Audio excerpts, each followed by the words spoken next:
morning, noon or night, depending on where you are, because we are on IPOB community radio. It doesn't cost you anything.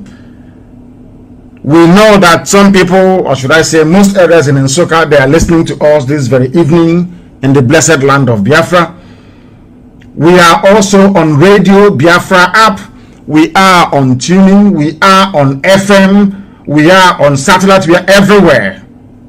And also we are on Twitter. If you go to Mazi IYKE Kanu, you will be able to follow this very event. This very evening we have come here to preach the gospel of truth, the gospel of enlightenment, the gospel of hope. Because right from the onset we have remained whiter than white and whiter than snow, unblemished. Unblemished. That is why every endeavor, every venture that we dabble into, insofar as this restoration is concerned, Chukwu Okike Abiama has always been there to bless us. And things are happening today thanks to the grace of Almighty in our lives, because we are clean and shall continue to be so until Biafra is restored and beyond. My name is Nnamdi Kanu. I am the leader of indigenous people of Biafra, the largest mass movement on the face of this very earth. Those who were born to restore Biafra. Those who do not listen or pay attention to any distractions, they are focused on that very singular objective, to restore the kingdom of heaven upon the face of this earth, to bring light where currently, should I say presently, there is darkness all across the black world. We have come to fulfill the scriptures. We have come to fulfill the will of the Father in heaven. We have come to complete that very assignment which our eternal leader started, which is to restore Biafra in our time. You're listening to this is Radio Biafra. We are not like other people, because as I once reminded you before we came, there was nobody like us. Now that we are here, they pretend, they copy, they emulate, they fabricate falsehood, but they can never be like us. Long after we are gone, they will wish we lived forever. IPOB is very special, exceptionally special, the largest mass movement in the whole world bar none. And we did it because Chukwu Okike Abiama is with us.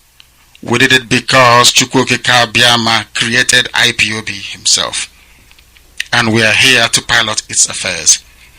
We will not prevaricate. We will not stop.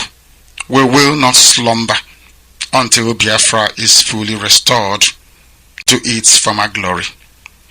Anybody in doubt as to our resilience and our determination to restore Biafra is not only mistaken, not only misguided, but needs to see a psychiatrist, because we are not stopping. I am Nnamdi Kanu, and I don't stop until I get what I want.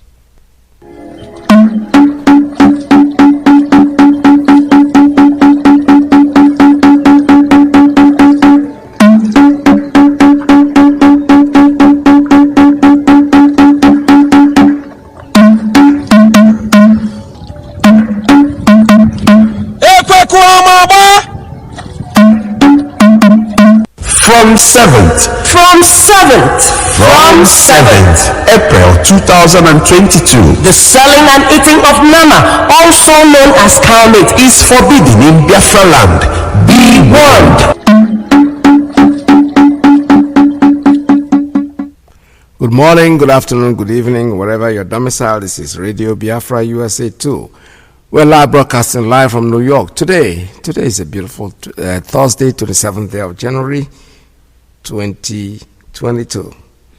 All right, this morning I have a few clips that we're going to listen to before we proceed.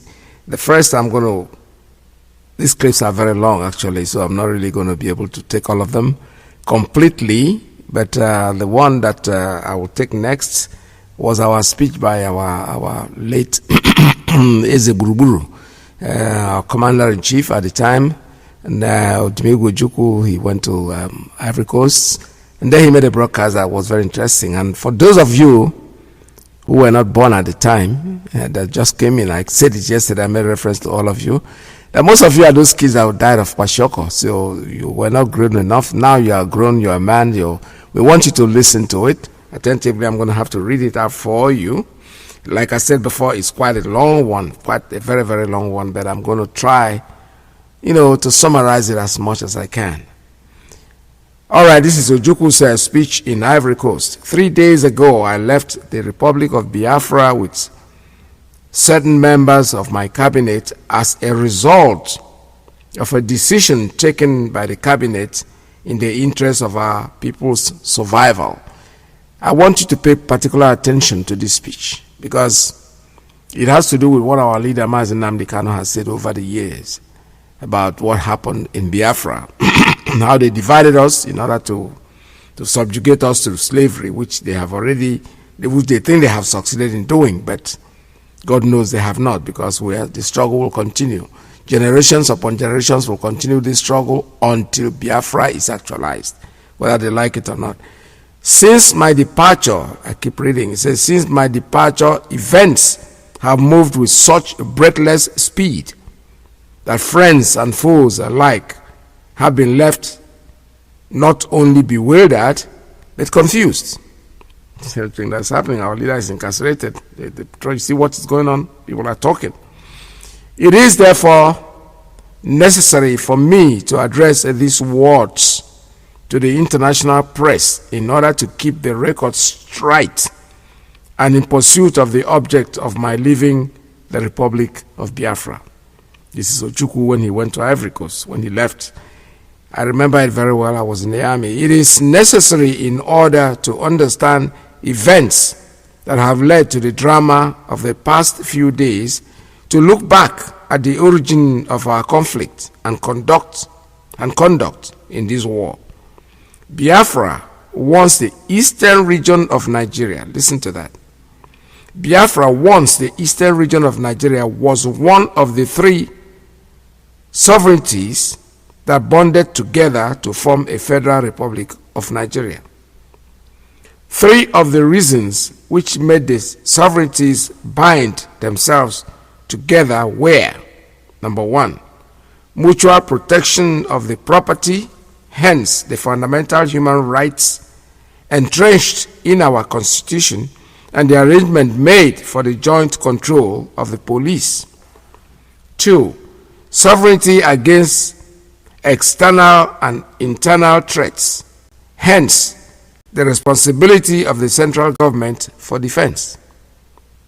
Number three, the promotion of international trade and good relations with sovereign countries, hence the assignment of exclusive responsibility to the central government.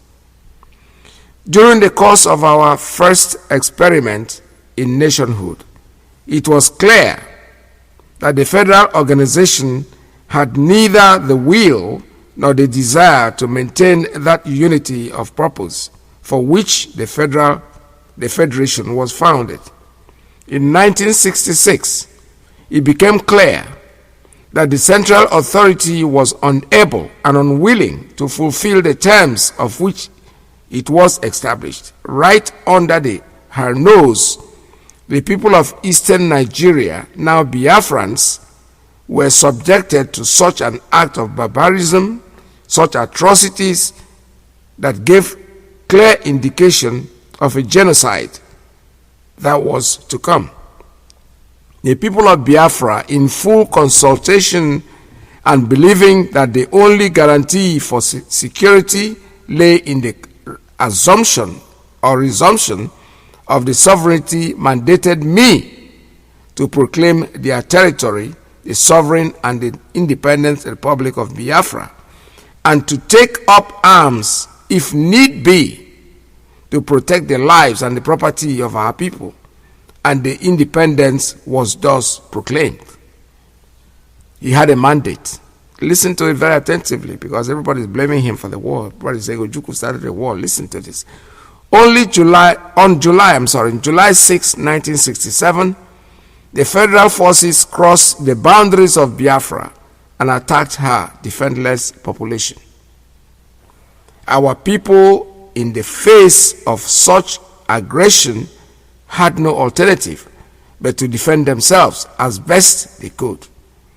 The war that ensued has continued from that day with unabated fury until today, when we find that because of certain limitations, we are no longer able to offer formal military resistance to the Nigerian aggressors. For 3 years, we have fought against overwhelming odds. Our conduct of the war has contrasted sharply with that of the Nigerian hordes. We were always aware of our limitation and therefore have never discontinued our efforts for peace and to negotiate settlement. We had relied on the conscience of the world to respect the rights of our people to self-determination and security. We have been frustrated by an international conspiracy against the interests of Africa, yet believing in the justice of our cause and the ultimate triumph of truth over falsehood. Outnumbered and outgunned, we have grimly held back the unrelenting enemy for 3 grueling years with our bare hands. I want you to listen to this. This is very touchy. I remember it like yesterday, honestly. This thing I'm reading right now, almost tears calling out my eyes, because I remember it very, very clearly as a youth, as a young person.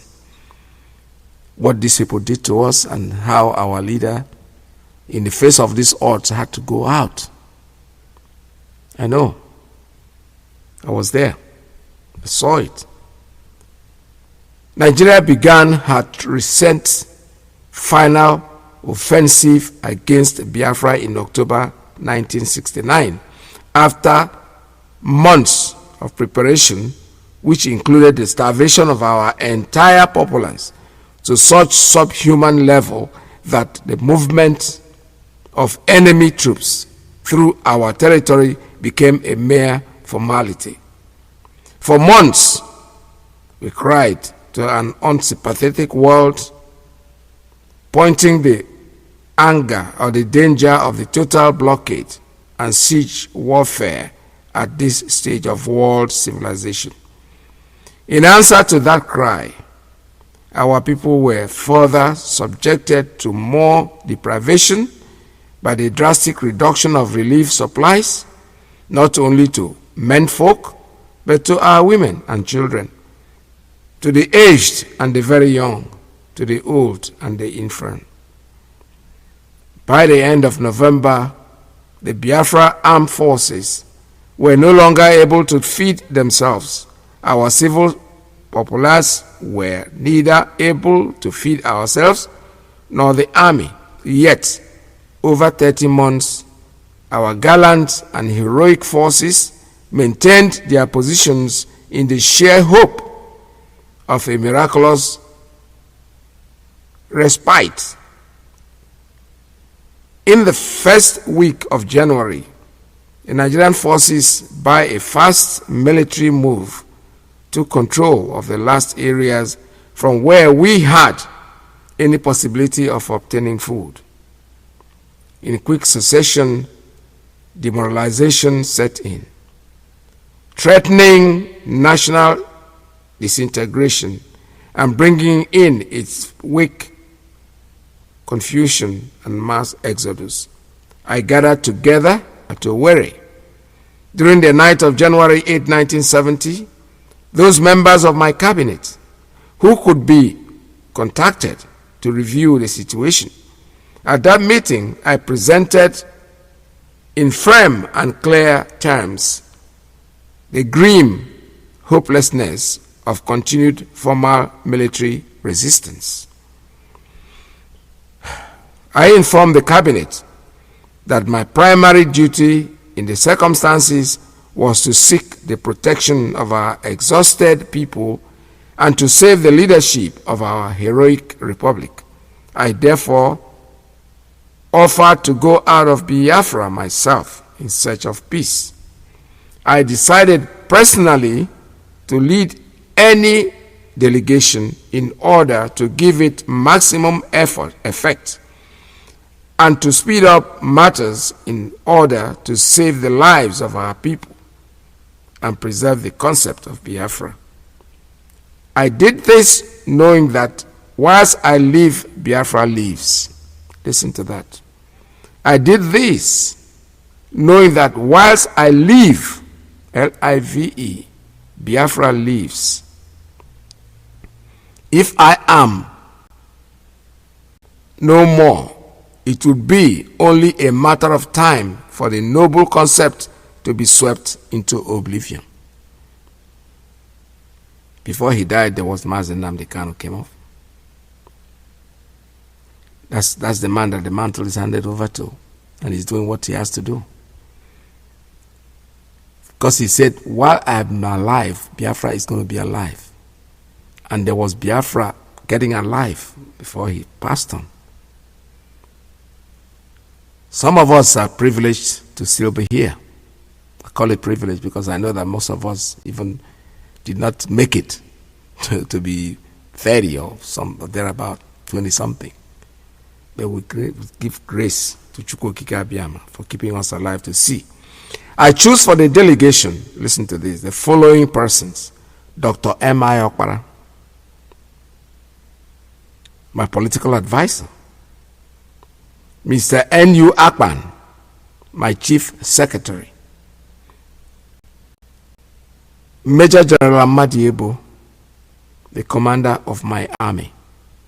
You see, he chose these three people to travel with him. N.U. Akpan has always been the secretary from the beginning, even before, I think before the even declaration of Biafra. I think he was a permanent secretary somewhere. Tomorrow they will open up and say, we are not, these are your sons and your daughters. I keep reading.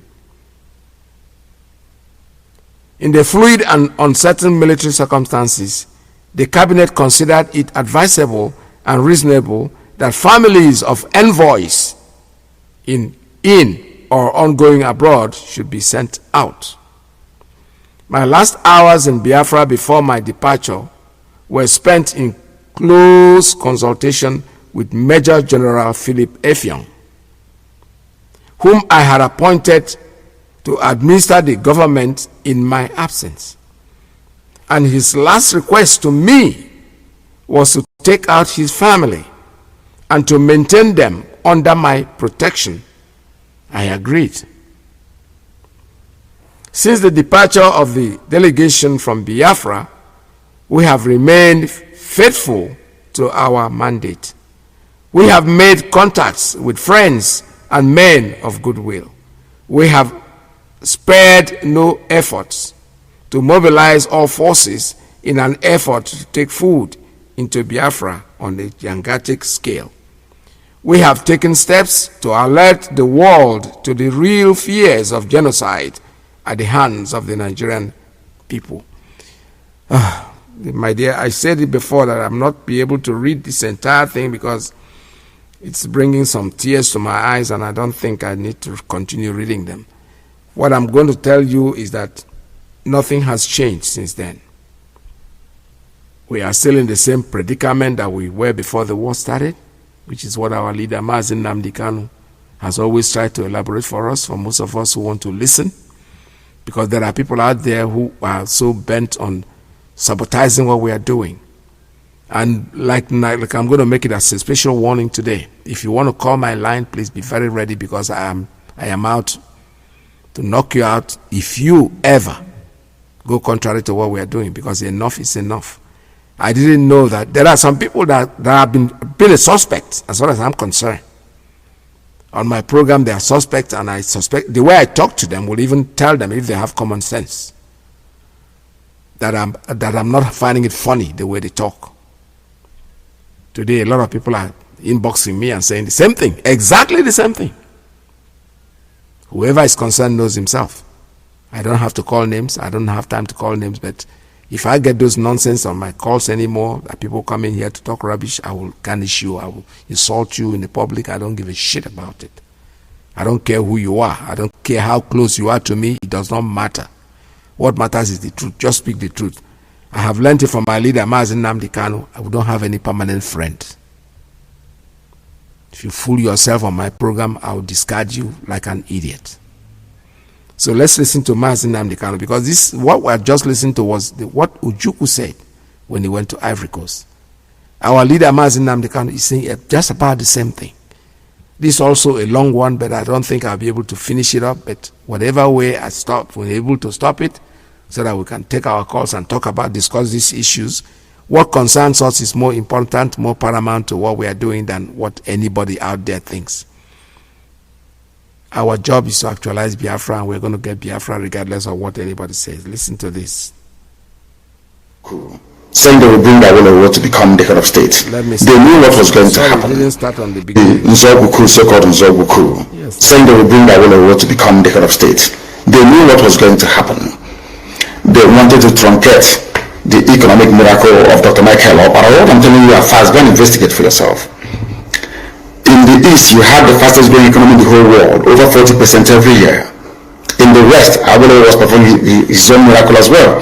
Even in the North, Ahmadu Bello and Tafawa Balewa are doing very well. You had all those massive industries in the North. You even had Alamajiris that were employed in the North, meaningfully employed, gainfully employed. They were all doing very well. Britain said, no, for us to control these people, we need to impoverish them. Let us introduce this war. That was a coup by Nzobu. And after that, there was the massacre of, as usual, massacre of our people in the North. Ojukwu said, I have to secure my land and my people. They said, no, let's go to Aburi to discuss it. Ojukwu went to Aburi and agreed, restructuring. That's something now you're asking for. To tell you how foolish Nigerians are. They're very foolish. That same nonsense you're asking for now was discussed many years ago. Ojukwu sat down in Aburi with Gowon and decided that regionalism was the best way forward, restructuring, going back to who you were, 1963 Constitution, 1963 Constitution. Be on your own and pay tax to the central government, as they have in America, as they have even in Britain. Britain, you have Scotland that is almost independent, Wales, the same thing, everybody is free, but Britain doesn't want the same thing they're enjoying to happen in Nigeria. Why? Ask yourself that question. Anybody telling you about one Nigeria is your enemy, I'll prove it to you now. Ojukwu negotiated devolution, regionalism. The North will be on their own, the West on their own, even Middle Belt on their, Midwest on their own, and then the East on their own. It's the same one Nigeria. On their way to the airport, before they boarded the aircraft, a call came from Lagos, from the British High Commissioner in Lagos, to Gowon, telling Gowon not to agree, after having signed the agreement. That same Gowon you're looking at today, God kept him alive so that he can witness the destruction he will bring upon that very zoo called Nigeria. Gowon said no. Do you know all the journalists in Nigeria, none of them have ever gone to Gowon to ask him, why did he say no to Aburi? Aburi was restructuring. None of those agitating for restructuring right now has ever gone to Gowon or gone to Nigeria to say, but Ojukwu negotiated restructuring. What happened? They came back and they said no. Ojukwu said, okay, so you want to continue to kill my people all over the place? No. Because of that, I'll declare Biafra. Today, they have brainwashed all of you with the perverse notion and thinking that somehow Ojukwu is responsible for causing a war, when opposite is the case. If not now, that after many years of hammering on this very topic, it has now sunk into the skull of the people that Gowon was the aggressor, not Ojukwu. That's how Nigeria is. Always blaming the victim. And we lost over 5 million people during that very genocidal war. They killed over 5 million Biafrans. They wanted to wipe us away from the face of this very earth. But we survived it. And we are here today. Those they gave birth to, that have come. And this time with a wrath that you cannot even begin to imagine. And Biafra must come. It must come. Two things are bothering the zoo right now. You know, when God wants to destroy a nation, it comes in many ways. One, Buhari is dead. They brought him a fake. It is now dawning on the people very slowly that there is no more Buhari. People are now beginning to rise it. What I find astonishing are people that they claim are stakeholders in the zoo, those who should know better, those who should be, should I say, lead this very campaign to uncover the truth, they're all running away, they're all hiding. Do you know why they're hiding? Because the people talking about a late dead Buhari are those that oil and gas comes from their region. And they all think that they need oil and gas to survive. That is why they're all quiet. If not that Dino Malawi came out a few days ago, of course Obasanjo said it, even Aisha Buhari said it, but the husband is dead. They all pretended as if they didn't know. And we know that Buhari is dead. And when that very issue erupts the way and manner it would later on in the coming weeks and months, the zoo cannot contain the fallout. That is number one.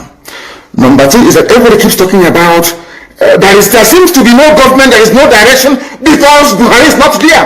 That is why you have no direction. That is why the country seems to be drifting. That is why there is no sense of purpose. No cohesion, because there is no Buhari. So what you have are competing interests and ideas from the Fulani cabal that is ruling the zoo, ruling all of you. You know that everybody is not Buhari, everybody knows that. How many Buharis are you going to have before you begin to reason and begin to think? When I said it, they said it was conspiracy theory, and I said with time, today people are coming out to confirm what we have always known. What we have always known, that Buhari is dead. That is why you have what is called a drift in the government. That is why there is no clear focus, there is no clear-cut direction, not at all. If not that I talked about Aisha Buhari in my last broadcast, I wouldn't have brought her out today to speak. And she only issued a statement. Nobody saw her. She's in Dubai having fun with her boyfriend, your first lady. And I asked them, in whose reign or regime in Nigeria or anywhere else in the world do you have a first lady missing in office? Only in Nigeria. But you as a Nigerian cannot ask any questions because of the way you reason. The problem you have as a Nigerian is in your brain. The way you reason is flawed. Ask yourself this question. If this woman's husband is alive, what is she doing in Dubai? And with who in Dubai? Simple question. But you can't ask yourself that question because you're a Nigerian. Sometimes you don't reason very well. It is not meant to be an insult. I'm just telling you the fact of life. Buhari is no longer alive. The various Fulani groups within, some are sponsoring terrorists from all over the place to come to your land to kill you. And you want to be in the same country with the same people that imported terrorists to come to kill you. I don't understand it. You see, I am struggling to understand how some of you reason. They call themselves your PETERS. They say you are Nigerians. Is that correct? Why would a fellow Nigerian go outside to the Sahel to pay people to come to kill you? They are fellow Nigerian. And after killing you, they say that those murderers and killers are now entitled to live in your forests and in your farmlands. Are you feel okay at all? Because I am struggling to understand how you people reason. The reason why I'm saying this is this. The gullible ones amongst you are the ones they are deceiving. They are deceiving all of you. And for some perverse reason, you tend to fall for it. But we have not fallen for it. And wonders shall never end. You saw the little boy that they were giving, they said they're giving him COVID-19 vaccine. And I ask you in all honesty, there are pastors and truth tellers and men of God, I believe, in Nigeria. Look at the hand of that boy. You've seen the pictures and the videos everywhere. Is that the hand of an 80-year-old man? How can all of a sudden Osibajo is now older than Buhari? Look at the videos and look at the pictures. At this point, I begin to ask some of you, are you sure that your brain is working? Your brain cells is working?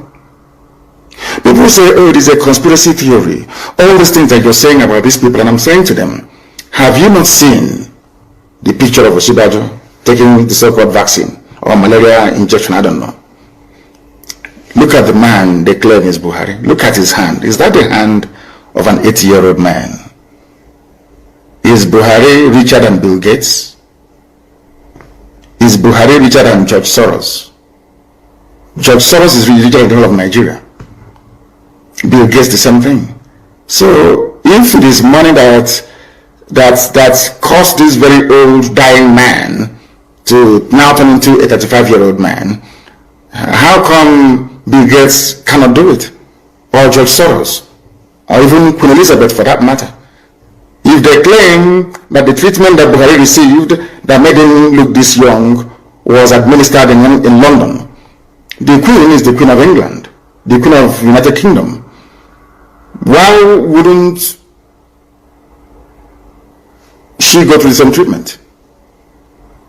Why not? Why wouldn't Prince Philip go through the same treatment and become young again? That is how Nigerians and black people reason that give me cause for concern. If we continue this way, we can never ever build nor have any viable society, all of us together. And that is why it is very, very critical and very, very important that we do that which is right before God and man, and stop this from deceiving us. You are every head of state that took a vaccine all over the world. After taking the vaccine, they addressed their people. They spoke to the nation. Why is it that this one wearing an oversized face mask, of course on top of Buhari hyper-reality face mask, could not utter a word? Can't you ask yourself that question?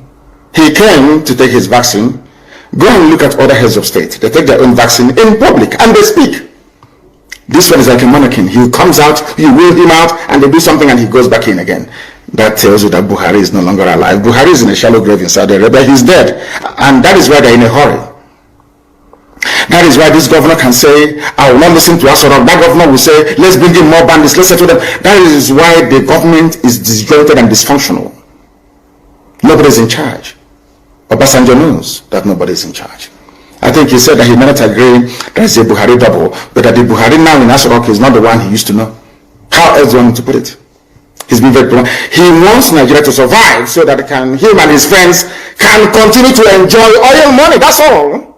Oil money. That's nothing more, nothing less. Just oil money. Just oil money. So they can continue to enjoy oil money flowing from Biafra land. That's all. Not that they love you. Not that they love one Nigeria. Of course not, they don't. Nobody does. These are the things that you ought to know. That's what we're telling you this very day. The time now is 7 minutes to the top of the hour, regardless of where you're all over the world. That tells you that we are live and we are direct. All right, that was a repeat broadcast for us, for you to coincide with what our able general said in Ivory Coast. The trend is continuing. What we are saying and what I am saying basically is that there is no thing that you will do that will change these people. Their mind made up to destroy us. It's left for us to accept whether we want to be destroyed or whether we want to continue living. Biafra is here to stay, and there is nothing any of them can do to stop us from this quest. The quest will continue even when we are not here. And the way it is going to continue is that we have to take instructions. Whatever we are told to do, that's what we do. Let me just remind you again that later today, our head of the Department of State, the US, will have a live broadcast today, the 27th day at 8 p.m. Biafra land time. Please synchronize your watches and make sure that you listen to that broadcast. Don't go out there and start pretending as if what we are saying does not make sense to you, or you try to pretend as if you don't want to listen to it, so that you can go out there and ask people to give you a contradictory statement, and you carry it along and come to the radio to harass me, because that's what I think I call it, harassment. Because if an adult cannot really pay attention, we've been saying it here, the source of our information is Radio Biafra. It doesn't matter which platform. Radio Biafra is one, just has a division of platforms. That's where we get our information from. You want to know the truth, listen to Radio Biafra. You want to deceive yourself by Ebasri, go and listen to other people that you want to. It is still your right to listen to whoever you want to. But what we are saying is, when you want to quote, please don't quote us. Don't say you heard it on Radio Biafra. No. Because everything we say on Radio Biafra is the same. There's no difference between what I say and what USA One says, what African Rep says. It depends. Everything is the same.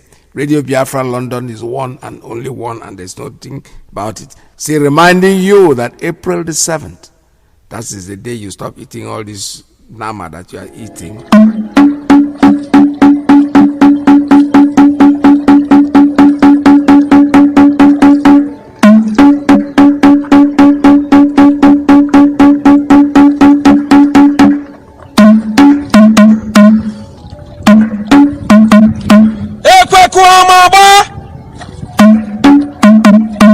From 7th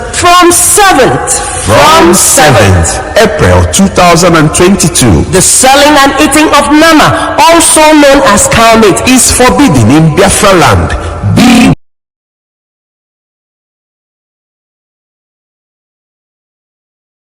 warned. Yes, that's part of it. That's exactly what is going to happen. You stop eating this nama.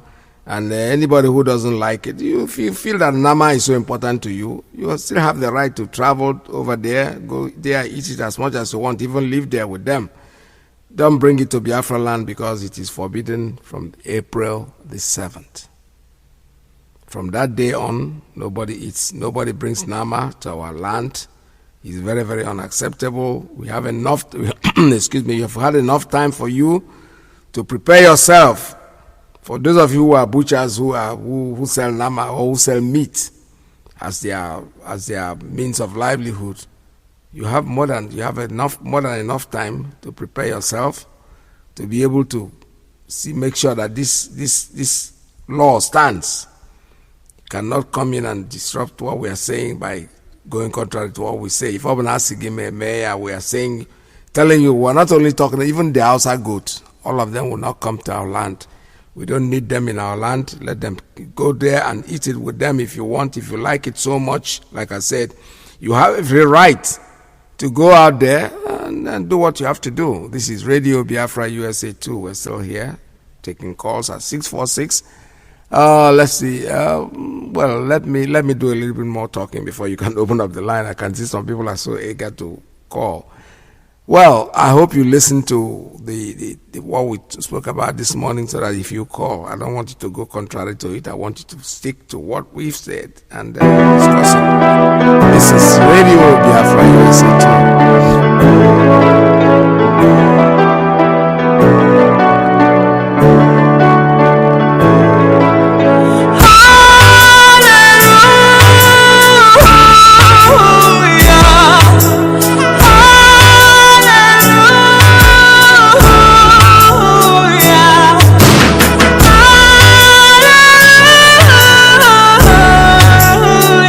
It's a song we'll be singing. It's a song forever.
sling of David.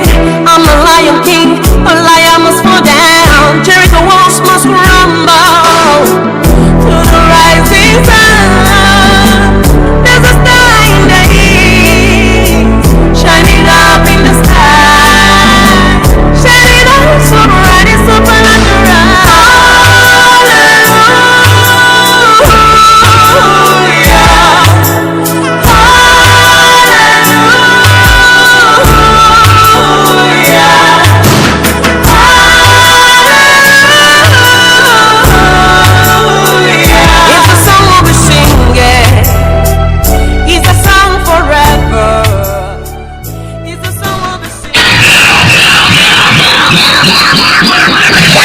Why?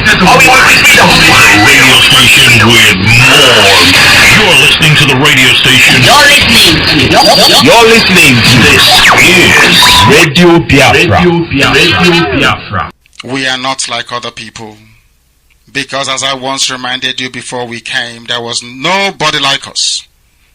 Now that we are here, they pretend, they copy, they emulate, they fabricate falsehood. But they can never be like us. Long after we are gone, they will wish we lived forever. IPOB is very special. Exceptionally special. The largest mass movement in the whole world bar none. And we did it because Chukwokika Biama is with us. We did it because Chukwokika Biama created IPOB himself. And we are here to pilot its affairs. We will not prevaricate. We will not stop. We will not slumber until Biafra is fully restored to its former glory. Anybody in doubt as to our resilience and our determination to restore Biafra is not only mistaken, not only misguided, but needs to see a psychiatrist. Because we are not stopping. I am Nnamdi Kanu and I don't stop until I get what I want. Nnamdi Kanu kwala, wera na mo kwala. Radio Biafra kwala, wera na mo kwala. Kwala na mo. Kwala na ikona. Imene kwala na ikona. Kwala na mo.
Anybody not following anything that DOS says goes. Anybody not following orders from Chike, Desium, from DOS, you will be removed from IPOB and sanctioned appropriately. You know, before we remove you without knowing where you are. This time around, we will catch you before we remove you. Anything DOS says is what goes. Nnamdi is heading our reconciliation committee. If he calls you on the phone, you must listen to him and do as he says. He is our deputy head of Directorate of State, led by Mazi IYKE. They are the highest decision-making body in IPOB. If that thing is difficult, then now refer it to me. Do you understand? Anything if they call you on the phone, you don't return their call or your doings from head, I would only believe that the Jew has brought you over and you'll be dealt with. So this state, be warned. All right, this is Radio Biafra USA 2. We're still here. I still want to remind you about the broadcast that is coming in today by our DOS, HDOS, Chike Doziem is coming out live today at Radio Biafra. Time is 8 p.m. Biafra land time. Make sure that you synchronize your watches and listen to the broadcast. Very, very important broadcast that we need to listen to today, being the 27th day of January 2022.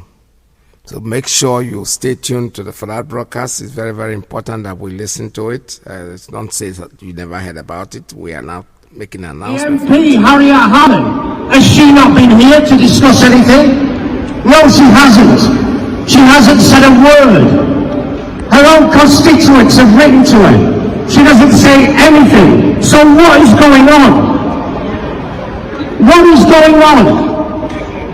Why has nobody from the former Kanu office mentioned Mazi Kanu? How can you have a British citizen travelling on a British passport kidnapped in Kenya on June the 19th? He was tortured for 8 days before being extraordinary rendition back to Nigeria. Why was he extraordinary rendition back to Nigeria when he's a British citizen? Has nobody behind these windows asked that question? How can you all remain silent? How can you all pretend that you can't see anything going on? It's all over social media. Catriona Land, the High Commissioner for the UK in Abuja, has done nothing. She gets tagged in every single tweet that tweets about Mazi Kanu and extraordinary rendition. She doesn't reply to anybody. You ask a question, she blocks you. Is that really someone in her position? Is that really something she could be doing? She's done nothing at all. She's a representative of the UK in Nigeria. She represents British citizens in Nigeria. Why is she not representing Mazi Kanu? Why is the total silence? You've got another protest next to us here, a lady called Nazarene. Nobody's helping her either. She's a British citizen. What is going on in this country? The 67 to 70 Biafra war, it wasn't a war. It was a genocide, and the UK was complicit in genocide. The UK is complicit in genocide now, today. It's happening again. Yet why do we not hear about it? You go 20 yards away, the BBC cameras are there, the ITV cameras are there. Why does the BBC and ITV not cover Biafra? If what was going on in Nigeria was happening in any other Commonwealth country, it would be all over our news. So why is it not reported? It's not reported because the British government has still looted all the resources in Nigeria. Biafra on its own would be a world leader in any way you can think of, one of the richest countries on earth. But the UK can't let that happen. Because if the UK lets happen, it has to start paying for the resources, of which all the oil that it gets now is given free. How can you put oil above thousands and thousands of people's lives, slaughtered on a daily basis? Catriona Lang, who works for this office, is fully aware of it. What's her response? Her response is to go on Twitter and start dancing with the Fulani terrorists who are committing these atrocities. How is that right? Ask yourself a question. How can we stay silent when this is happening? You can turn a blind eye. You can remain silent. You can do nothing at all. But don't ever turn around and say you didn't know what was going on, because you know exactly what's going on and you're doing nothing about it. It is absolutely shameful. Boris Johnson, what's he doing? He's doing nothing. Buhari is dead. Buhari died in London in February 2017. That's right. He died in London in 2017. So why do you still put this charade out that Buhari's coming to London? Buhari's coming for medical treatment. The man died in 2017. Yes. And when that comes out, seriously, the UK will look the biggest fools on earth. The death certificate's there. It's all written. That's right. There's proof he died in London. He's buried in Saudi Arabia. And yet you keep that quiet as well. How can you keep quiet that a president of a country died 4 years ago and you're still portraying him coming here for hospital treatment? Is that not a farce? Cover up. It's a total cover-up. A total corrupt cover-up by a totally corrupt government. But when Biafra comes, then we will see who laughs. Because it won't be the UK. All hail Biafra. All hail Biafra. All right, the line's open for you. Make your calls now. 646-920-4541, 845-844-7984, +1-929-406-9956. This Radio Biafra USA 2. Call us. Freedom. Na udo ka anyị na-arịọ. Anyị achọghị ihe mkpọtụ ọbara n'elu. Anyị bụ ndị Biafra, bụ ndị ji udo na-aga. Ọ bụ maka iru ọma ka eju na-aga aga n'elu. Ọ ga-adịkwara anyị na mma. Ụmụ Biafra tekele Biafra na-atago. Igbo onwe mmadụ nọ. Igbo onwe mmadụ anatago. Ụmụ Biafra dị. Biafra na-atago. Eji megwu mekene tifu Nnamdi Kanu. Otogbo ga-adịrị mma, onye eze na ọdụbụrụ dị mma. Ọkwa ndị soro gili n'elu ụwa akọrọ oge ogili lacha. Ọkwa osisi bụrụ toro emesego n'amakwere. Ọkwa anyị ma n'ọnọdụ ugo ọ dụrụ n'ebe mma. Ọkwa okoko onye arụ a na-achụwa ya ọsọ. Otu ekwesị eliko nri ọ ga-ejikwe n'ogologo ngaji. Dike Kanu gị bụ na London, Dike Kanu gị bụ na Israel, Dike Kanu gị bụ na Russia, Dike Kanu gị bụ na India, Dike Kanu gị bụ na Biafra. Nnamdi Kanu, Dike Kanu gị bụ na Biafra. Nsogbu enyi enyi m na enyi. Nsogbu enyi m na enyi. Anyị ga-asọgbu ndị ilo. Enyi m na enyi. Nsogbu enyi m na enyi. Ụmụ Igbo niile dekene Biafra na-atago. Igbo onwe mmadụ anatago. Igbo onwe mmadụ nọ. Biafra na-atago. Ewo ọ jụrụla anyị. Igbo onwe mmadụ anatago. All right, I have a call coming in. A caller on WhatsApp. Tell us your name and where you're calling from. Good morning from here. Yeah, Mazi, good afternoon from Gabon. Welcome to the program. Yes, Mazi. Good afternoon, Mazi. My name is Paul. calling from Gabon, Mazi. Thank you for your analysis. What you have been preaching, what you have been telling us since this afternoon, Mazi, the problem is our people. Some of us are deaf. Some of us are seeing. They have eyes, but they are not seeing. They have ears, but they are not hearing. All those things our leader Mazi Nnamdi, especially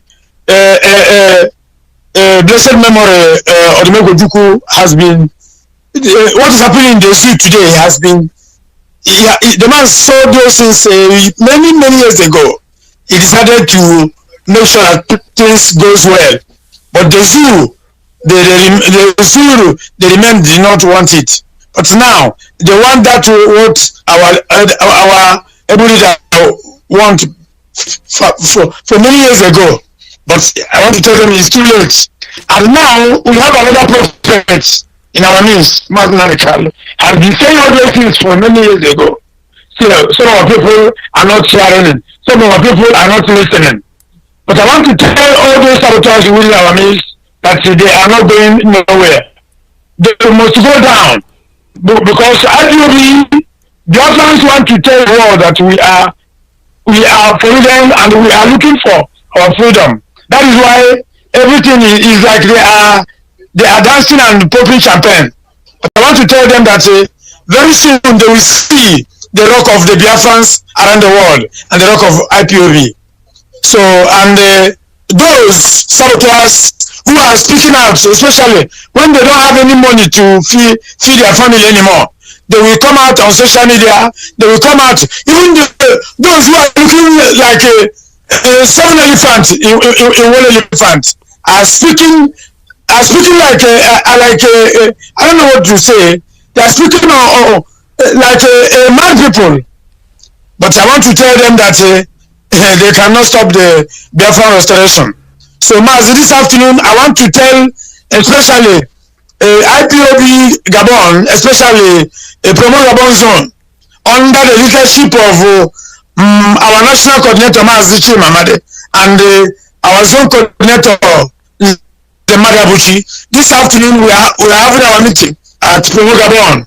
And when you are coming, you must make sure that you have the money of Eastern Security, because we must support the Eastern Security Network.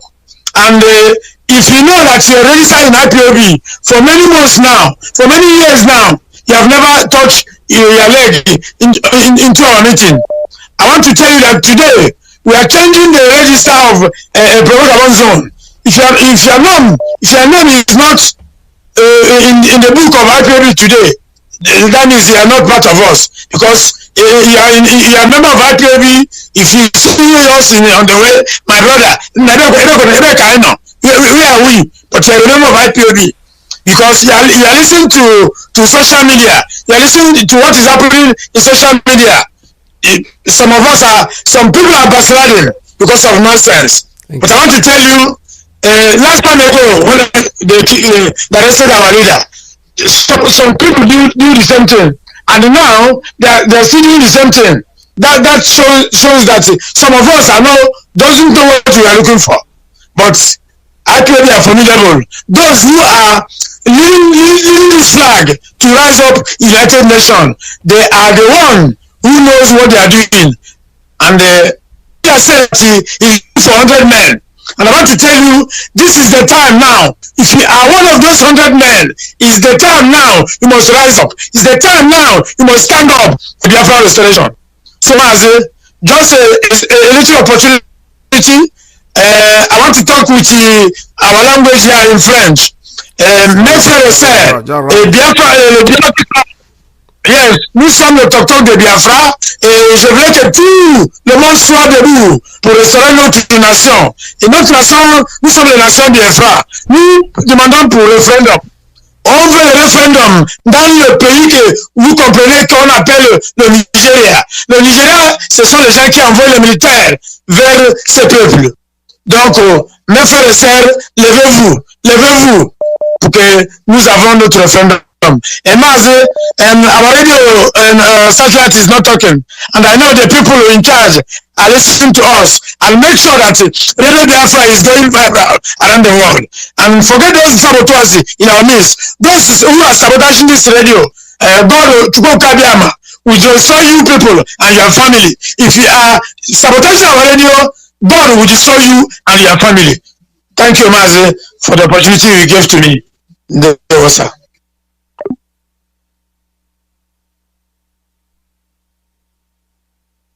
I'm sorry, my line looks like it's shut down. Okay, now we can talk.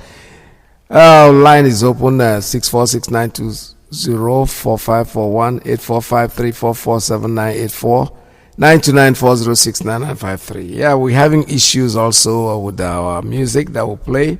It looks like those who are putting copyright into their songs will not be able to use them anymore unless you remove the copyright for us, especially to be able to air it. Because what happens is that when the music goes out there, because our programs are being shared to different platforms, as soon as the platforms will block them out because we have what we call issues with the copyright.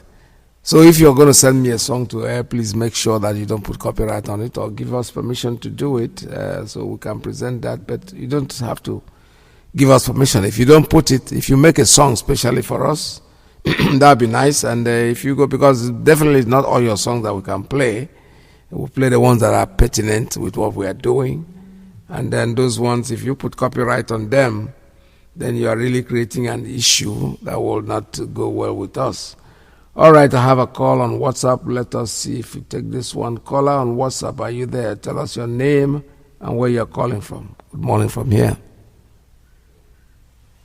Caller on WhatsApp, are you there?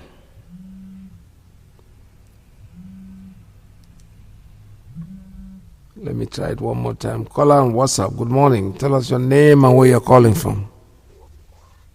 Good afternoon from here, Mazi IYKE. Welcome to the program. Thank you, Mazi IYKE. My name is Chukwemeka. I'm calling from Italy, aka Chris. Mazi, what you have said this morning concerning our general himself. In fact, let me just start from here saying this, what I want to say. Sometimes I think about the issue of Biafra and the capacity of our region as a people. And I think somehow to blame those, all of your mates, maybe people that were born during the war or people born after, immediately before the war, from 1950 to 1960. I think if for what our leader is doing today, they somehow stand on their foot to support, no matter how it is, no matter without fear of the enemy. I think at our own time of growing, we could have known much about, and we could have been more careful about our enemy. Because this thing, I grew up, I had the Juku declare Biafra. To be honest with you, it's only when our leader started broadcasting from 2015, I was listening to him. I bothered to go and make some research to find out exactly what transpired during the war. I wasn't born before the war. So I now begin to fish out, plus many clips, many videos that I saw Ojugu speak and a lot of things. So I begin to understand that what exactly transpired. That's what we are reading now. After our general has went to Aburi to agree with these people on conditions of restructuring, which our leader said on the clip you played now. How many months after that? That was on January, or 4th January, and till May, which is almost 6 months.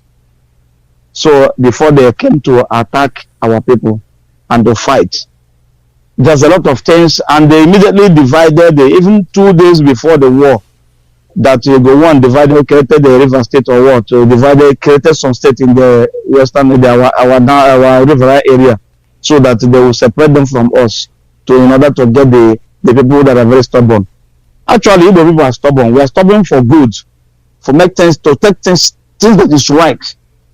But sometimes we misuse it. So the only thing is that everybody, it has been clear that what we want is our freedom. We don't owe anybody. But what I don't like is that in all this consent, what I don't like is that we are seeking this freedom and looking upon international community, personally my own, not general. So UN will come and dialogue with all this and that and that. This United Nations was also created in order to subjugate Africa, so that for we from Biafra land to seek our freedom, we have to go to the United States where they have the headquarters, to seek for their consent before I become a state, independent state of my own. I don't need a new land. God is not going to create new land in that place. All I need is to use my hand to administer myself, to control myself, decide to build airport where I want, decide to build seaport where I want, where it's reachable for me. This is all we're asking for. But yet, they don't want us to stand on this feet. But the only thing I want to conclude here, I want to greet our leader. He has done a marvelous job. The children today growing up in Biafra land, as you said there, will not be wallowing into ignorance as we did during our time when we were growing up. When we were growing up, we had that Nigeria, singing national anthem, Nigeria is for everybody. We don't even have this concept in our mindset. But these children today will grow up tomorrow and say, who is that Nnamdi Kanu? And I will make sure that what this struggle, this IPOB should do for us, that this documentation must get even a written book. Our leader said it last time, but I don't know. Must be documented. Our children must read it so that they will understand their footsteps. Thank you, Mazi Peter. God bless you. God bless you. All right. Thank you very much. The thing that I know about this whole thing is that I was there, saw it happen. There's no difference between the way you feel and the way we felt. We felt it that time. We knew what was going on because there was history that was being taught. Even though our history was not even about us, our history was almost like Queen of England. When was he born? Sir James Robertson. What native is he? Those things had nothing to do with us. What Nigeria did to us was that they blocked history. So I don't really blame anybody, to be honest with you. But things happen when they are supposed to happen. They will never come up when they are not ready. When things are not ready to happen, it's not going to happen. They did the blockage, they did the division of telling the Akwa Ibom man that he's not the same thing with the Igbo man. You know, they divided it and we took it upon our head. But don't forget that that division was made before most of these kids were born. So they grow up. When you grow up in the River State in Port Harcourt, where I grew up, I spent part of my youth in Port Harcourt. When you grow up and you see Umomasi being called Rumomasi, well, what you heard is Rumomasi. You never know Umomasi. Obi Igbo.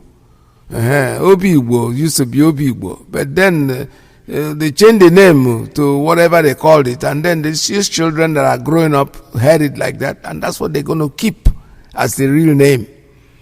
Nnamdi Kanu coming in and telling this history is something that is very commendable, we're happy about it, and that these people have heard it and they're going to keep it so that the coming generations will always know that that is their real name. When they say Obi Igbo, when they say Igwocha, is Port Harcourt.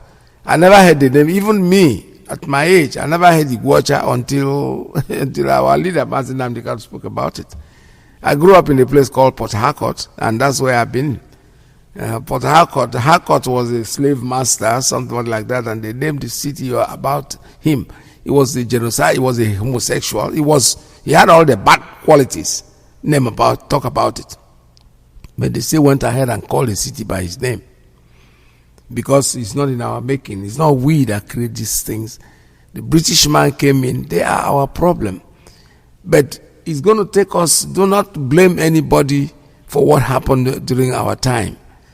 Don't forget that we were youths too, like you, and we knew much less, except that, once in a while, some of us who are political in mind, we go listen to news. Our fathers were the ones that were talking about these things. Well, we just joined it half and half. And when you're not really involved in something, you don't know the story very well. So Nnamdi Kanu has come to make those corrections, and I'm very happy that you, the youths of today, you are being aware what happened. You were probably not born, even if you were born before the war, you could have been like a month or 2 months old, so there's nothing you would know. And by the time you grow to be aware, things have taken the turn that the way that it is, you know.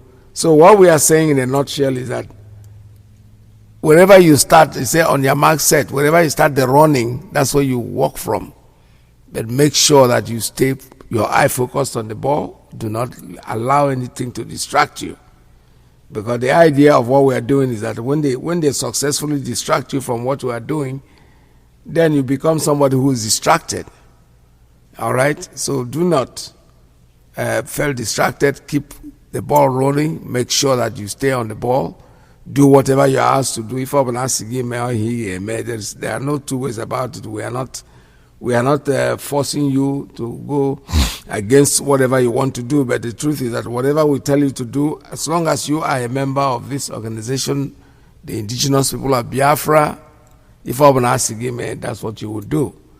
Don't go out there and start. If you think we're not doing it well, like our leader has given you the permission, he said, if you think we're not doing it well, please start your own thing and do it the way you think it should be done. But do not, for any reason whatsoever, try to disrupt or spoil what we are doing by coming to our own radio to create something that doesn't exist.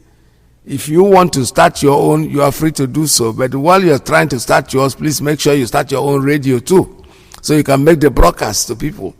Don't come to our platform and want to disorganize what we are doing. It doesn't work that way. No.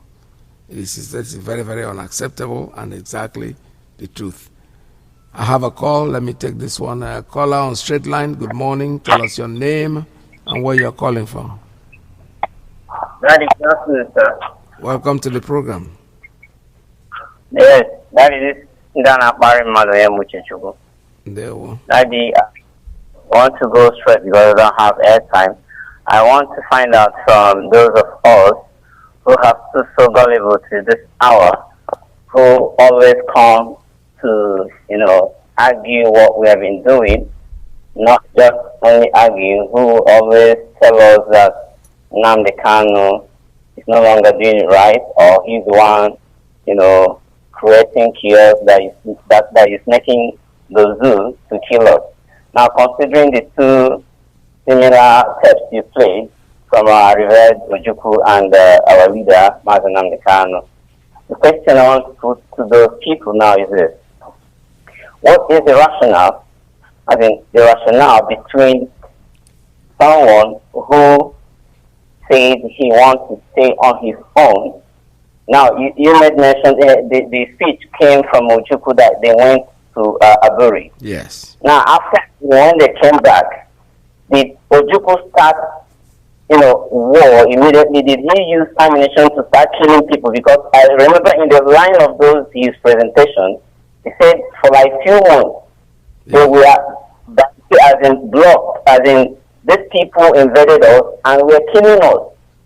For very few months, they were trying to complain, complaints to many of the counterparts and every other people, and nobody is coming to our aid.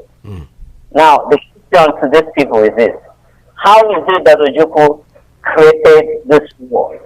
How is it that Nnamdi Kanu created the war by mounting on the radio without ammunition, but a cup of glass of water beside him? How is it that he's the one causing this problem? How is it that he's the one killing Nigerians? So if the rationale between you who love the Nigerians so much that Nnamdi Kanu love them, why would you engage the people with ammunition to kill them? I don't know if these idiots are listening so carefully, because whenever they come out to argue to make it look as if we are the one causing this problem, the question again I want to ask them is this. Is it not you who goes in prayer shouting, die, die, die, Satan, die, your enemy, die? So why would you not allow that your enemy to first of all come killing you? Then after in the other side of the earth or the world, then you can fight him there. Why are you defending yourself by going to the church and all that, maybe more to pray to say die, die, die? Why can't you sit up and let that man take your soul? You know, so each time we say this on the radio, our radio platform, people think we are just lingering things on. We are working with people who adapt. We are working with people who are not irrational. We are working with people who are not reasonable or rational enough. So I think it's high time our people begin to let go of people who come and say anything they want to say. Even I love it because it's a testimony that will help us to build our courage tomorrow. Yes. And not just whoever is doing anything he's doing is making those who are sincere in their faithfulness to remain so resolute. Yes. Because if you push me ablaze and I don't have a stand, I will walk out. But if you push me ablaze maybe in between joints and I say stand firm, you are only telling me that you are good. Then at the end of the day, you say chill back and tell me, like I was telling a friend, I said, at the end of all this thing, you see those idiots will come and what they will tell you is that, yes, Biafra, we know that there is what is called Biafra, but it's just that those days he wasn't doing it right, and that was why we were. Where were you? Where were you? You know, when you were complaining, is it under the bed or in your bedroom? Did you come out to write against those leaders who did not say out to change the way it is? Did you come against the government to sue the state or the federal for whatever that is happening? And somebody is telling me, I'm giving Nnamdi, I'm protesting that Nnamdi should take 1 billion for whatever rectification. You make those people that are there, go you up and take your money. We don't need those money. We want to go home. So, I think you're doing a good job. I think only going to have yourself no art and plus of us. This is the time you people are doing the right thing. So I'm encouraging the people without some persons like you and Mazi IYKE who witness this war. People will say, look at them, those small boys, they're just working on a misguided history. But these are people, eyewitnesses who knew what happened, and they're saying it black and white. So I love you, sir. Keep on the good work. Thank you. We're there. Thank you, bye, sir. Thank you very much. All right, this is Radio Biafra USA 2. We're still here. No matter what they say, no matter what, just the important thing is that we keep our eyes on the ball, make sure that we know what we want, and we keep doing it because they'll eventually get tired. Honestly, they have no choice than to give us Biafra, because if they don't, if somebody in the village, if Afronaga, that's his nickname. Well, that's what they call him. So they will see the war that we are fighting this time is not physical war that we're carrying gun and killing people and all that. No, we are here to make sure that we get what we want, and there is nothing any of them can do to stop us. I have a call coming in on Principal Officer's line. Good morning. Welcome to the program. Hello? Yes, good morning. Welcome to the program. Good morning, Mazi. There, sir. My name is Bright. So I live in Germany, but I'm from Delta State. Okay, welcome to the program. Yeah. So I was listening to you, and you spoke very, very well, I must tell you. And when you said that Nnamdi Kanu made mention of people, anybody who know he can do something very impactful and useful for the struggle, the person can go ahead and do it. Yes. Yeah, it's very unfortunate that our leader is not with us, but the struggle have to continue. If anything had happened to our leader, God forbid, we will still try as much as we can to save Biafra land. Yes. So, sir, I don't know if there's any means where people who wanted to put something on ground can try to meet you people, anybody who wants to contribute on their own way so people can put head together to push this struggle forward. I don't know if you people have that thing in mind or in place. Yes, you know, we do have something like, let me put it this way. If you belong to an IPOB family, okay, that's number one. It's a coordinator there who is your coordinator. That's where you start. You know, some people want to direct message information to our leader directly. It's not, that is not very possible. So the easy way that we made is that I'm broadcasting, but I have a family where I belong. I belong to the New York family. So the fact that I'm sitting here doesn't necessarily mean that I'll just walk on my own or just run to the leader. No, if I want something done, I could go to my family and speak to the coordinator. This is what I want to do. Believe me, he will take it from there. You will be surprised how it will go very fast to get back to you. That's the only way I can suggest. We do not have a situation where an individual will just run in and start something. What our leader was trying to say was, if you know there is something that you think you can do and you think we are not doing it well, you can suggest. Go to your coordinator, speak to your coordinator about it. Your coordinator will bring up this issue to the people that are really involved. If it is not done immediately, that you say, because that's the scenario. People want it done immediately. If you say something now, you want it to be immediately implemented. No, it doesn't work that way. The fact that you have said it and it's not implemented immediately does not mean that somebody is not listening. It all means that the time hasn't come for it yet. It will eventually get there. But naturally as human beings, we are very, very in a rush. But there are people that I know that have made suggestions months ago, weeks ago, years ago, that those things are being implemented today. Now they're beginning like, oh wow, this is what I said. Yeah, you said it, it was heard, but nobody was taking it to ground. Not that we've discarded it. No, it's not discarded. It is there in the archives. It's waiting for the proper time to be utilized. Does that answer the information you required? Yeah, Mazi IYKE, thank you very much. I really appreciate the way you answer this question, and I'm very, very, I must tell you, I really appreciate it. And you said if anybody has something to put, because people were short in Nigeria, there are people who really volunteer to seek how they can contribute for the struggle to make it a little bit good. So putting things on ground were one of those decisions that people are trying to put forward, but they don't have any idea on how to to reach the authorities of Ipob and some other members of Biafrans who will be utilized for good to put facilities and modalities on ground in order not to just place one egg in one basket. And that's why I really appreciate your answers to me very much. Thank you, sir. Thank you very much. Yeah, go ahead. I thank you. With time, I will be maybe calling in, and I will continue to look on the ground what we can really do. I'm from coastal region. Yes. That's wonderful. So we also broadcast from the coast, and I appreciate. I've seen things that happened and people who were suspended, but what we all really wanted is how we can truly unite this family. Yes. If we can be on the same page, it will really very, very be of help. And your answers and the way you respond, it doesn't really match very well with things I've heard, but I really appreciate this very answer that you gave. We will continue to try to call in again and see, how we can air our feelings and all that. In a struggle like this, PETERS, people can challenge the authority, people can demand clarifications, we shouldn't feel bad or try to feel like people are attacking us. No.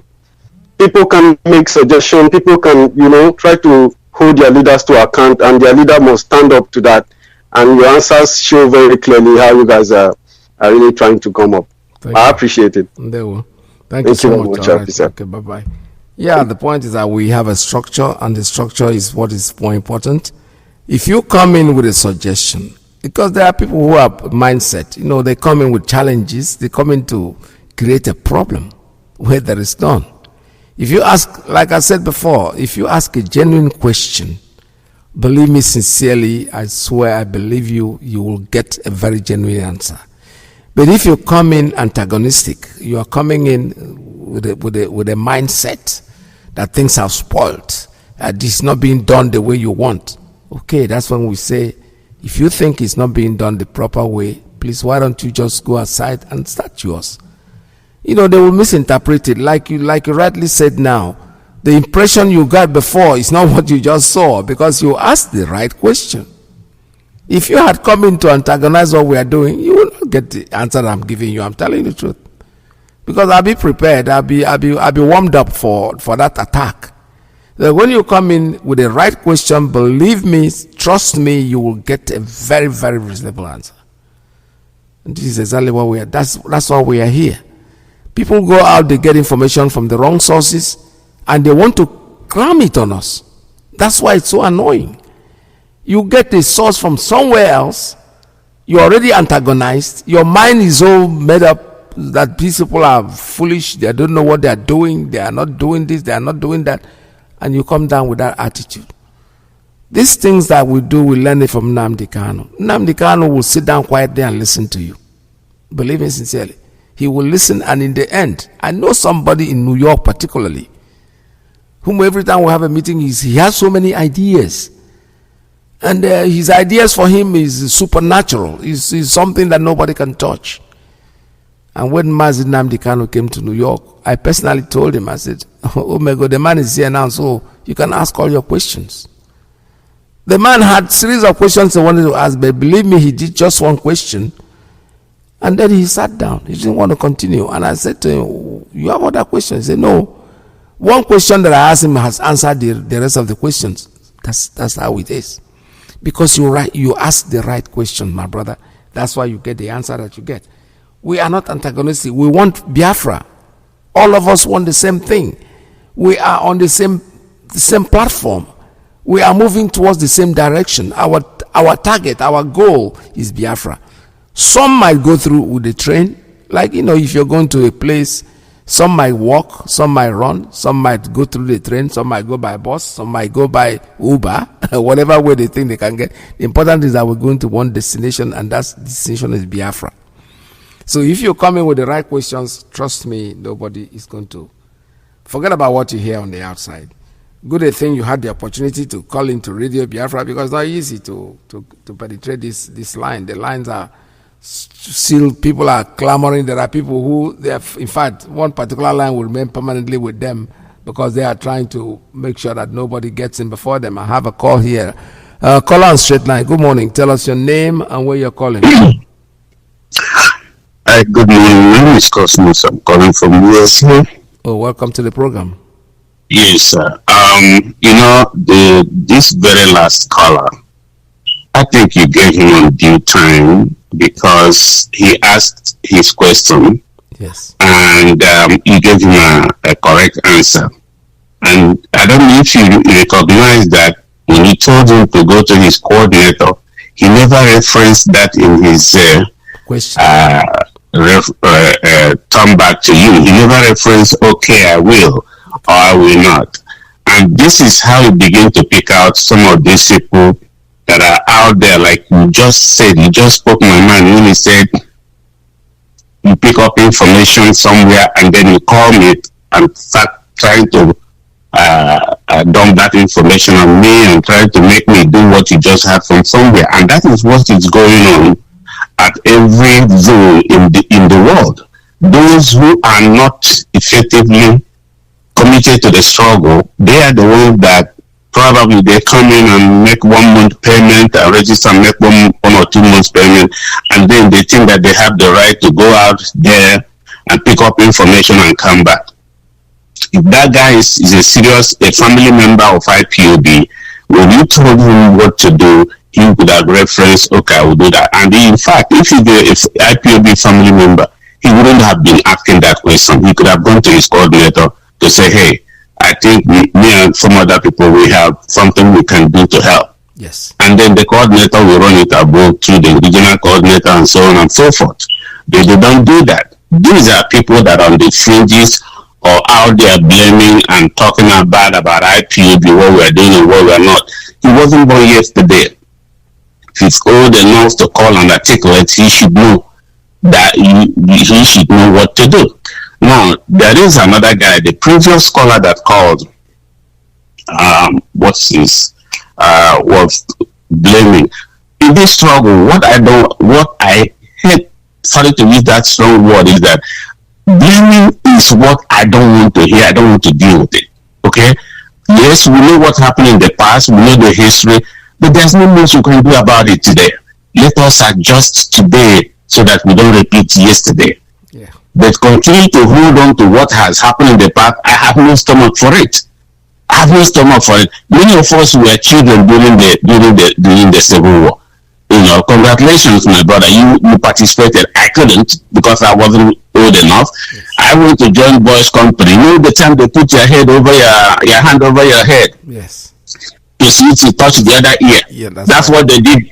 Yeah, a group of my friends, we went to the military camp in our elementary school that was converted to military camp at the time to join the boys' company. We got there, they said we're too young. I can still see the picture. The corporal said, you're too young, go home. If the war doesn't end by the time you get older, you'll be part of it. Yes. That was the closest I get to it. Okay, so don't start blaming everybody what is happening. They did it to everybody. They did Britain. Where it is maddening to me is that if you already said this before, if you look at the Yorubas, they left their culture alone, they left their language alone, they left their way of life alone. The same thing with the Hausa, the same thing with the Fulani. They sought out to destroy everything about us. We grew up being told that Igbos have no history. True or false? Yeah. That's what was being said in Nigeria. Igbos have no history. But I'm telling every IPOB member around the world, if you get a pen, write this down. Write this down.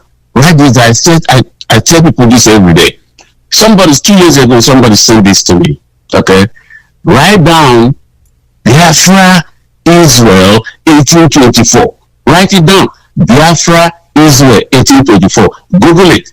When you Google it, you are going to see 3 bundles of book written Biafra, Israel, 1824. When I got that information from somebody, my deputy at the time was with the school system. I called him and I said, listen, can you please check your libraries and see if you find a copy of this book? Later in the evening that day, he said he couldn't find the book. The book is never printed anywhere. It's down there in the British Library of Archives. Okay, that's our history that was locked up so that nobody in the world will know about it. Yes. And they turned around and told us we have no history. We grew up believing that we have no history. Even those so-called educated ones among us tell us we have no history. So don't blame anybody. They did everything to all of us. Yeah.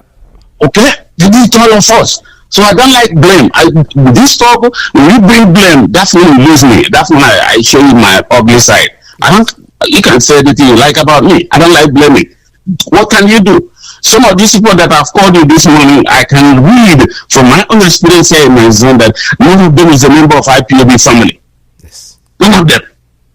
Okay? If you want to do anything tangible, you have your coordinator to go to. And you take it up there if it is something very important. Yeah. You know, that's all I want to say. I thank you. Thank you so much, my brother Ndewo. Thank you. You know, it's like you say, blame game. I call it blah, blah, blah. It's something that is very easy to handle. Blame, when you want to blame somebody, is cheap to blame. It's that, you know, because you don't have any facts. That's why you blame.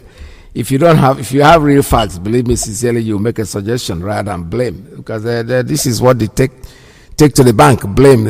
Blame him. You know, he doesn't know what he's doing, as if they hand it over to him, he's going to be able to do anything. No, he will not. Thank you, my brother. Thank you for your call. This is Radio Biafra USA 2. The line here is still open, 646-920-4541, 845-344-7984, plus 1-929-406-9953. All right, we are still here taking calls. Call us. If you are ready, I'm ready for you. All right, I'm looking at my equipment. It's not behaving well. Okay, now it has come back on. I was trying to, one of the phones just went dead. I don't know why it did that. So like we said before, if you are a member, part of the family, most of the questions you ask, but sometimes I excuse them too. Like I said, I don't get antagonistic unless you come in with a fire of already made up mind to come here and claim and, you know, create a confusion.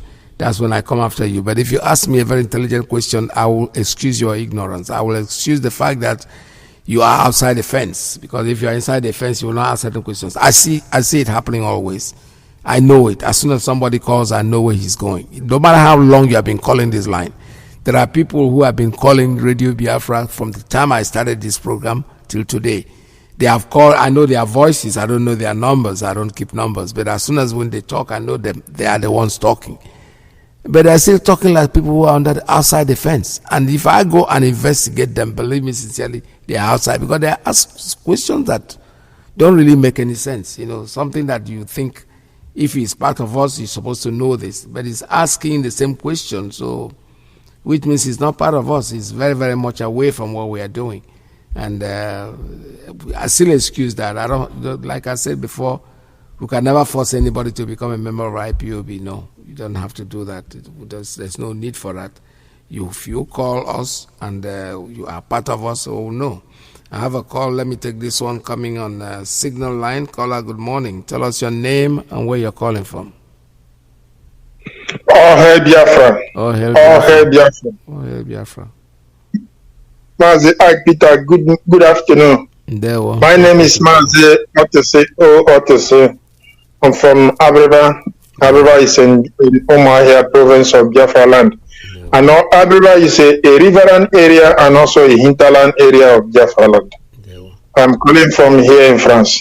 Mazi, good morning once again. And all Biafra worldwide, good morning and good afternoon. This afternoon, I want to contribute based on what you are revealing to us, although you didn't finish the information. Yeah, it's based on the feeling and be in your shoe. It's not easy. It's not easy.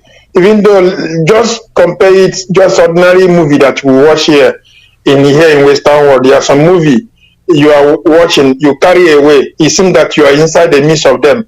Sometimes you misbehave, like something like when you are watching football match, like all this African Cup. If you have a team, there is a kind of carryover you will carry. You started kicking your leg somewhere else, and this is part of them. And what I'm trying to say is, we know what happened. It's somebody that let me use this word. If you people do not do something, we, the new generation, will not be alive. Yes. Know how somebody will blame or trying to criticize you people did a wonderful thing, because if you people do not do anything, that three years war without any assistance, both food, both drug, the medicine, both arms, nothing. You people were taxing yourself. I see some pictures.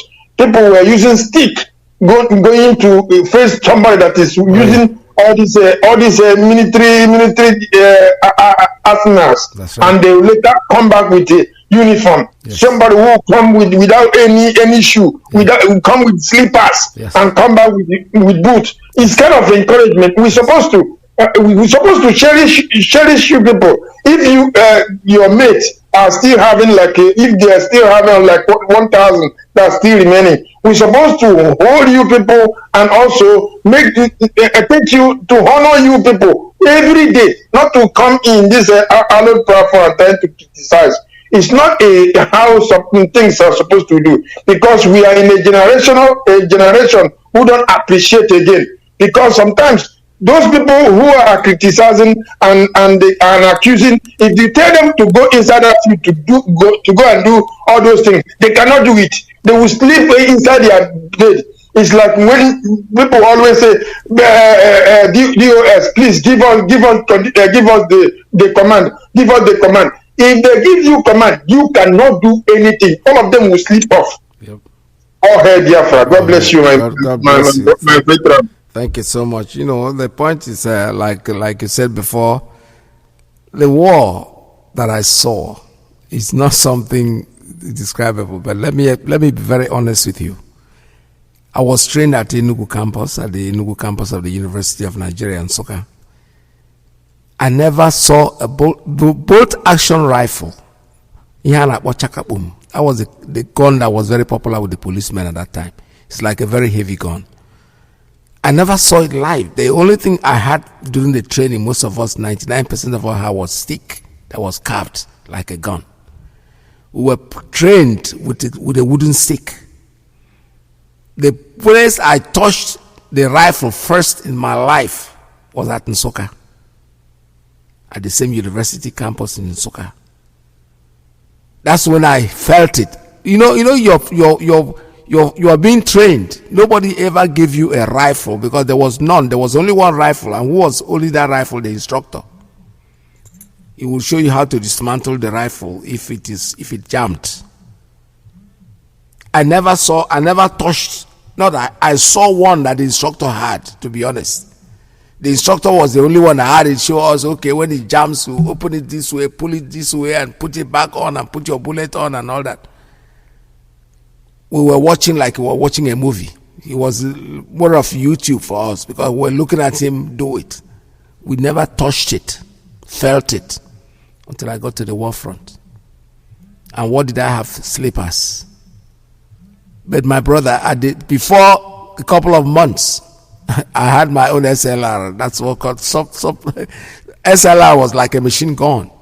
I had it. I was fully dressed like a combatant soldier. Where did we get all these clothes from? From Ndugu. We go in there. If you kill, you take his uniform and put it on and come out. So you go in with a stick and you come out with a rifle, and somebody is blaming us. You know. He's blaming us. My brother, how you hear blame? Like I said before, blame for me is not something that, like my brother who spoke from America, he said he doesn't have stomach for blame. We do. We listen to you when you talk, because the moment you come with a suggestion, we'll welcome it. But when you start blaming us, we know you have nothing to suggest. Caller, good morning. Call us straight line. Tell us your name and where you're calling from. Good morning.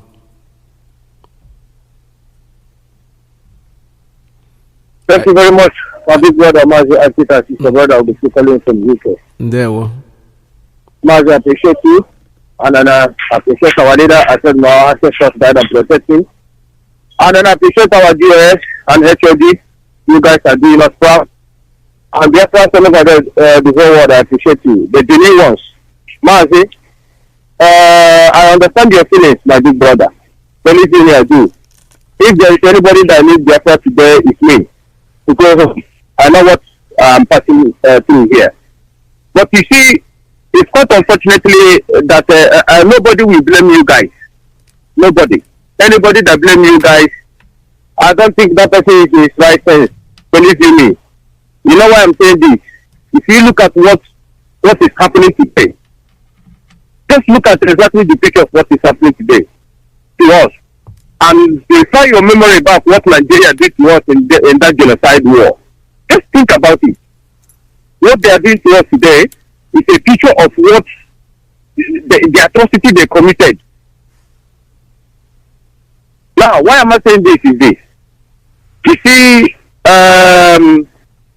our people should learn, you know, when you, like as I said here, I found it difficult to watch those pictures what you guys went through. You see those our young children, Kwashoko and all that things, they're so much Mazi.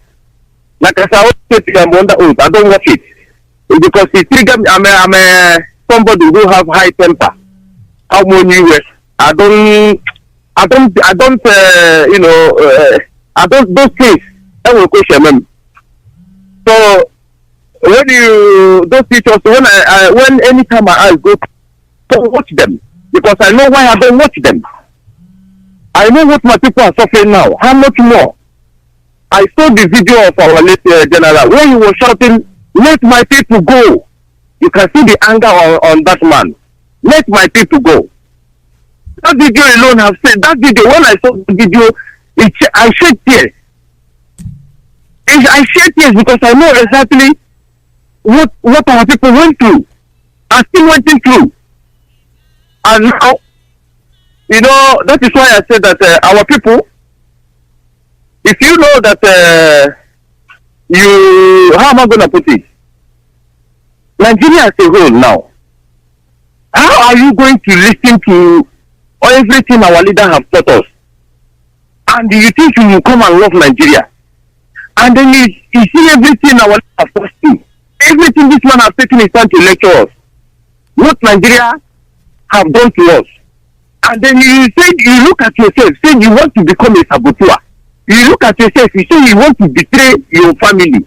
You look at yourself, the pain that we are going through, you said you want to come and destroy what we are doing. Are you not ashamed? Are you not angry of what happened to us? Are you not angry? Because why I'm saying this, I watched one of my comrades this morning broadcasting about the people that were expelled in IPOB. And one of them come out and said he was saying that one of them were angry that they put his picture on social media with the saboteurs. His picture is there among the saboteurs they expect. Yes, and he's not happy that his family is watching it. And that my comrade was asking him, when we are castigating you and when we are talking rubbish, did your family didn't call you and seek your attention and ask you what you are doing? Are you really on that? Anytime you come on social media and say something, did you ever go back and watch that video and listen to yourself and watch what you were saying? You were angry now that your picture was in the midst of saboteur, that they shouldn't post your picture, but you were on social media castigating IPOB, castigating GOS. Mazi, I don't know, but I'm just praying. What my own thing is this.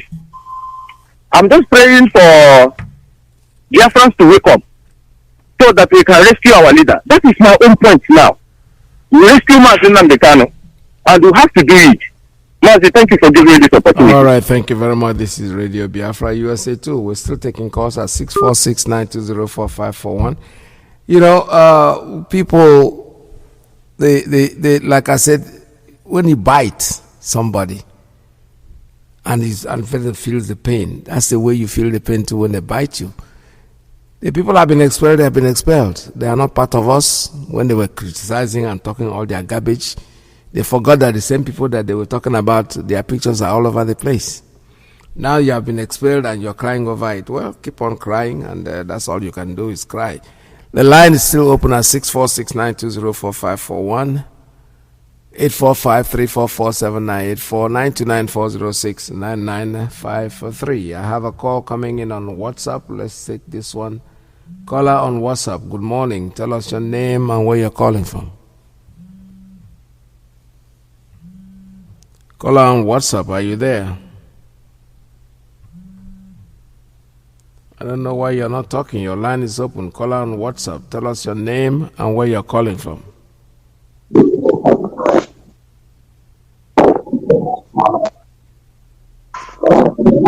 All right, it looks like there's something wrong with your phone. You are talking, we're hearing you, but you're not sounding very audibly. Please check your line and call us back. This is Radio Biafra USA 2. Call us back. Call on WhatsApp. Anytime you call back, I'll pick up your call. I can hear you, but you're not sounding very audibly, so there must be something wrong with your phone. Try it again and let's see. Okay, now he comes back. Let us try it again and see if it's going to work. Caller, good morning. Are you there? Caller on WhatsApp, are you there? Can you hear me now? I can hear you, but you're not audible enough. I can't hear you very well. Okay, I hope I'm coming out clear now. Okay, you are. Go ahead. Are you using a headphone? Take it off and then talk directly to your phone. Yeah, I've already removed it. Yes, go ahead. Tell us your name and where you're calling from. Yes. My name is Odnakachuku Samuel, aka Biafra Embassy. I hope you can get me. Yes, I do. Go ahead, sir. Go ahead. Just go ahead and talk. Okay. I just want to say thank you for the way and manner you people are handling this radio and speaking to our people. It's quite very impressive that you people are bringing out your times, energy, knowledge, and everything, working tirelessly to see that our nation, Biafra, is restored. I must say very big thank you to every one of you out there in the media speaking every day. I just want to say something concerning what the last caller said. He said that somebody's picture was seen, the person said his picture was seen on the social media among those who were expelled from the struggle. Yes, that is very good. At least his family will now know who he is real. So that in further dealings, even in family issues, when issues that concerns the family is to be discussed. If such a person is among them, they will know that he is a real enemy. Because with what he has displayed in IPOB, he will also sabotage the family as a whole. So if he say he is angry because of his picture was seen on media and his family called him to, yes, thank God for that. I love it so much. So that in future, if there is a situation the family is standing to take decisions, they will look well to know that yes, he is there. There are some things they wouldn't discuss when he is there. And again, to some other our brother that called and asking questions, he asked a very nice question, and I like the way you answered. And it's good you answered him, and he was satisfied.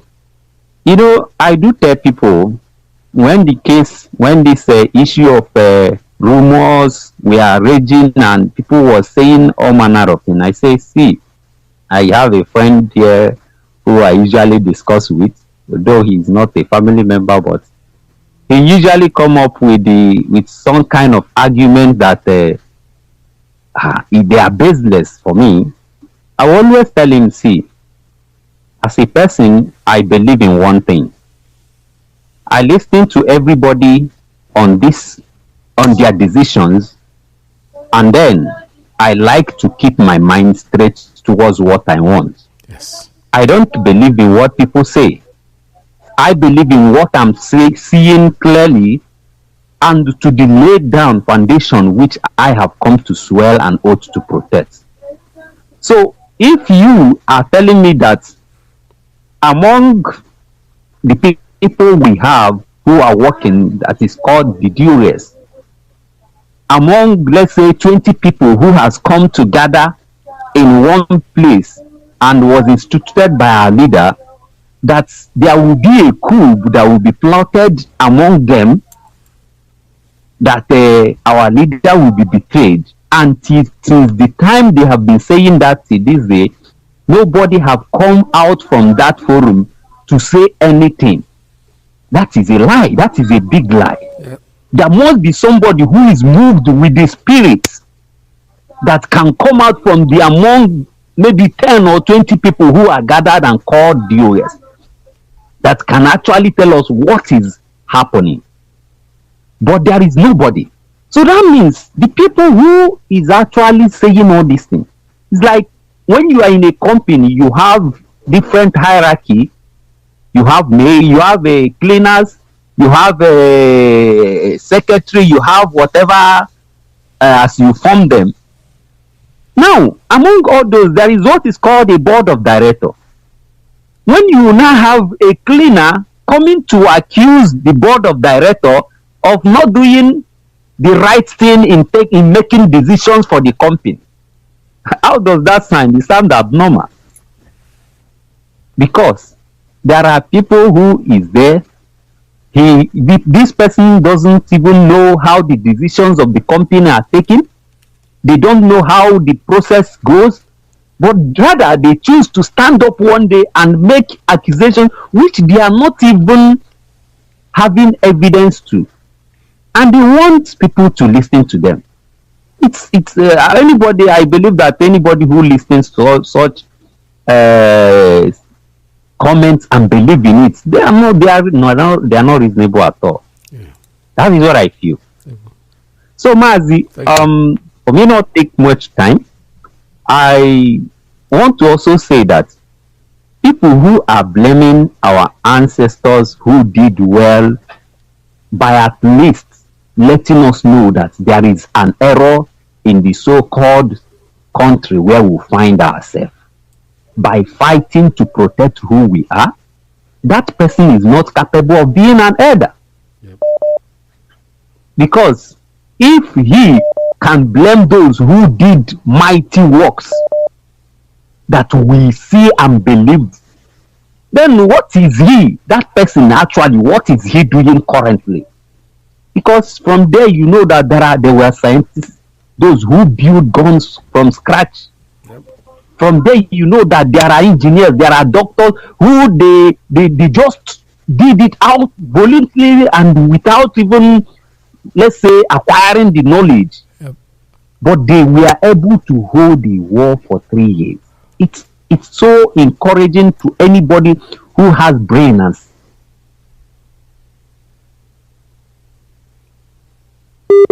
Yeah, I think your line is not connecting anymore. But I will take it that at least you've made your point, and I will take a very, very, very short break, and I'll come back to end this program for today. So stay tuned, don't go away. Just give me a few minutes. And With the Lord of care.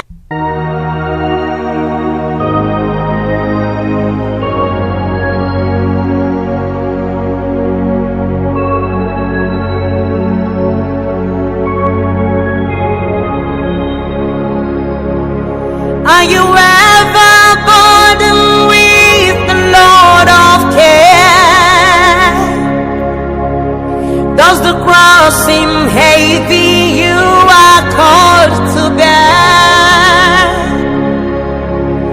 I will do a new thing and you will be amazed,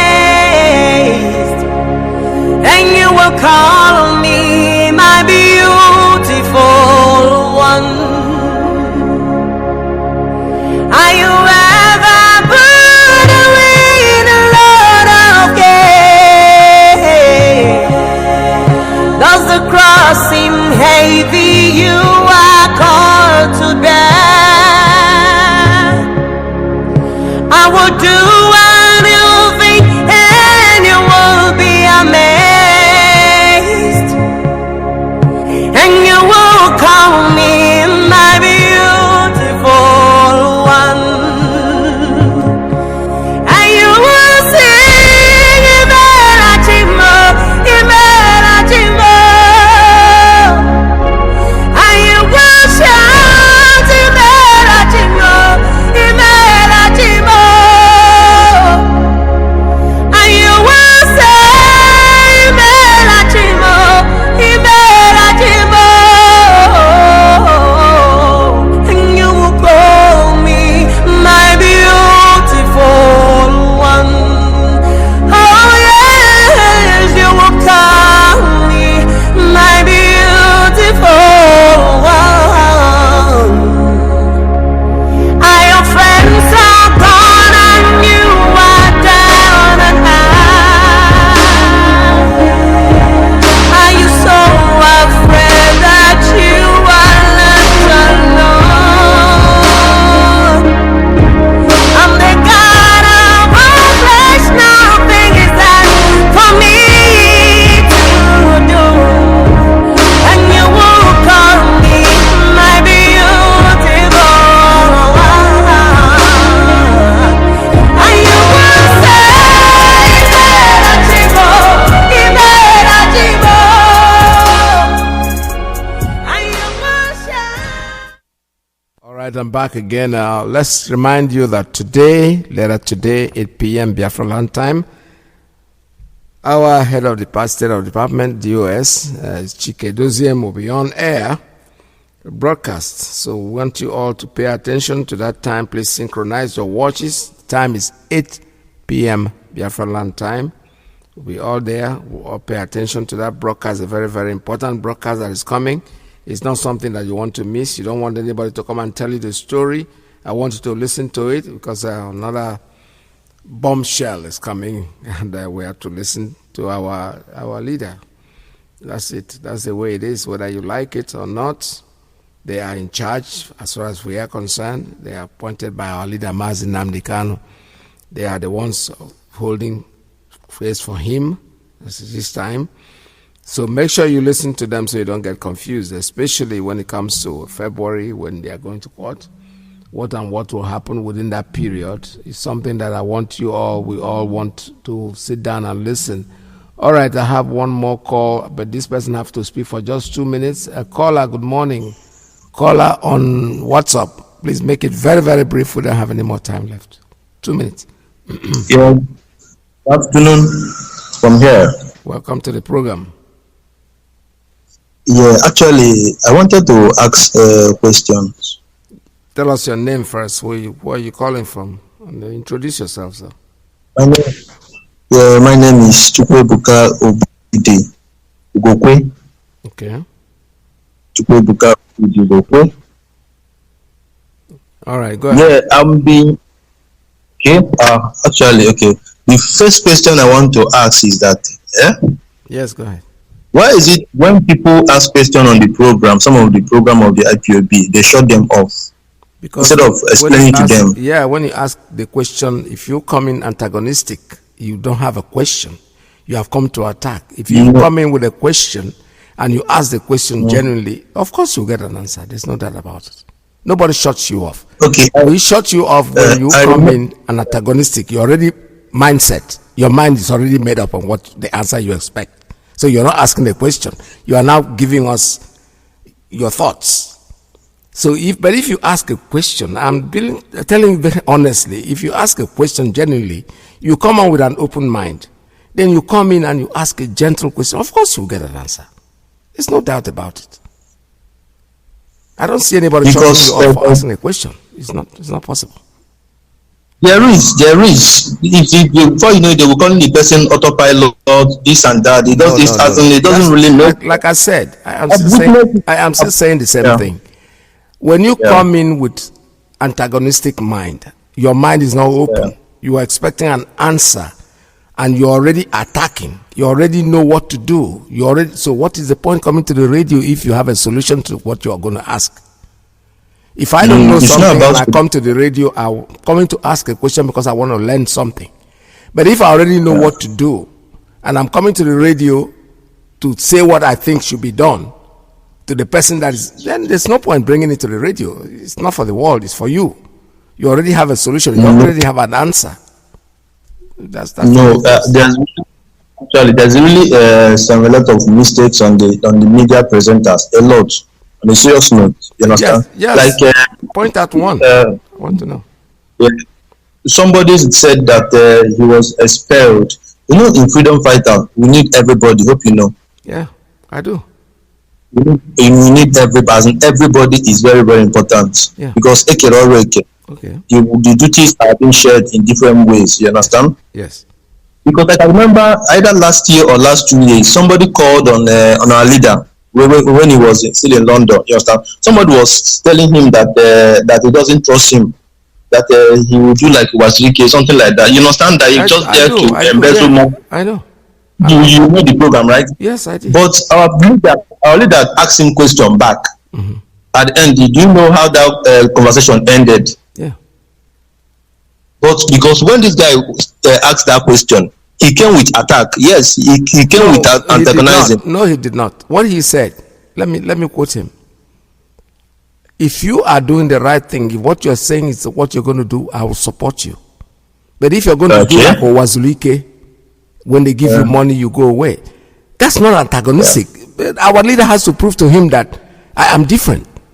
That's what I'm saying. If you go there and say, okay, I know you are going to be like Wazirike. When they give you money, now you are being antagonistic. You are not asking a question. You are being aggressive. You asked him a question. Our leader kept quiet and allowed him to finish what he's saying. Then he gave him an answer. That's what I'm saying. When you come to the radio, nobody is in. Well, why are we here if we won't let you talk? But when you come attacking, then you are creating already somebody. I personally, I don't really want to turn you off. I want you to talk. But when you are being antagonistic, and then they already give you, I'm giving you an answer, and you are being, because you are aggressive in your mind, you translate my answer to mean that I'm shutting you off. That is not what I'm doing. Get to the radio, come with a clean mind. Ask a genuine question. Keep quiet and listen. You ask the question, you want to talk over the person that is trying to give you an answer. Nobody does that. That is the main thing. You come in you already have an answer in your mind, what you expect. So when somebody is talking back to you, trying to answer your question that you asked, you are talking over the person. I've had people, I've been on this job for a while. At least I know them when they come in. But when you come in genuinely, at the end, you'll be happy that you listened. When you're talking and it's monotone, it's on one side, and you not expect an answer from the other side, then you didn't come to ask a question. You just came to fight a war that doesn't exist. Somebody who is crying that his name is being published is being published. We need everybody in this thing. But what I'm saying is that if you're working against what we are doing, we don't need you. There are people out there who are doing their own thing. As long as you're doing your thing and you stay there and you believe in what you're doing, what is the point bringing it to the radio? You come to the radio and say, Anya, they're not happy. Who is Anyi? Just say you are not happy. You don't have a group. If you have a group, create your own radio and then make your broadcast. We're not going to stop you. But when you come to the radio and say the way we are doing it, we are not happy. Who is we? That word we. From where? What is the we about?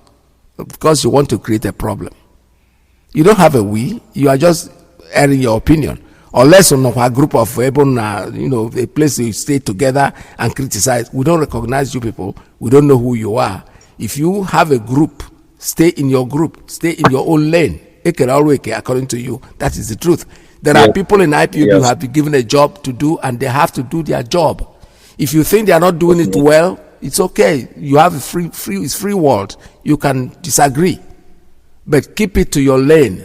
Don't try to disorganize what the other man is doing. If you think you're doing the right thing, why do I have to worry about what you're doing if I'm doing the right thing?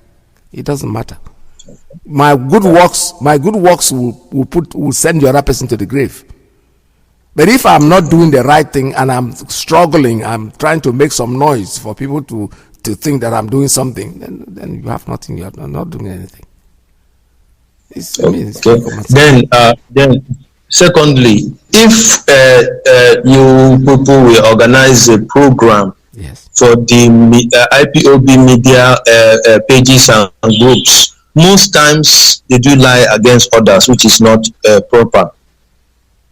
I'm serious. We have no control about. Listen, the media people, they are more or less independent. They are not. Definitely. IPOB doesn't have. You call them. Yeah. You call them to order. You call them. See, hold on. How can we call them to order? You're not. You're not being logical. They are independent. That's the first thing. The first word I used. Yes, so, hold on. But when somebody remember what our leader told us. He said it. Make sure you verify the information you post on the internet. He said it. Yeah. That is calling people to order. Exactly. Do you understand? But we have no control over. We have no control over it. If you tell them verify whatever you want to do, are they still not doing the wrong thing? They are.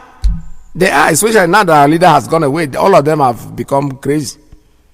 It is something you cannot control. It's common sense to tell you that these media people, first of all, they are bloggers. Yes. They want to make money. Definitely. Everything is about money. Everything is about how much they're going to make. So they put up something. They put up something that will interest you, that will bring you as a crowd to him. The more crowd he has, the more money he's making.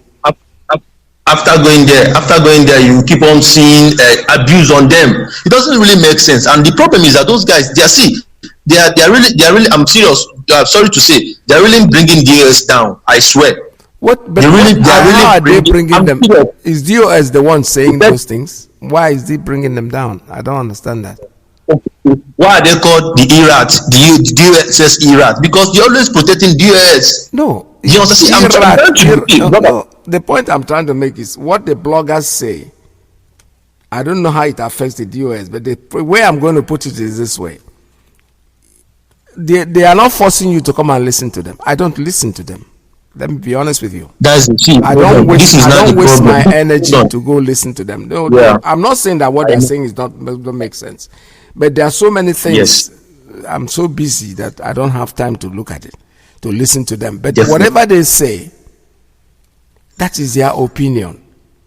We cannot call them to order. Like I said, they are independent. When people that are dismissed, there are people listening. The moment we discover that you're a member of IPOB, you can't be serving two masters at the same time. If you're a member of IPOB and you are out there doing blogging and you are criticizing what we're doing, we'll expel you.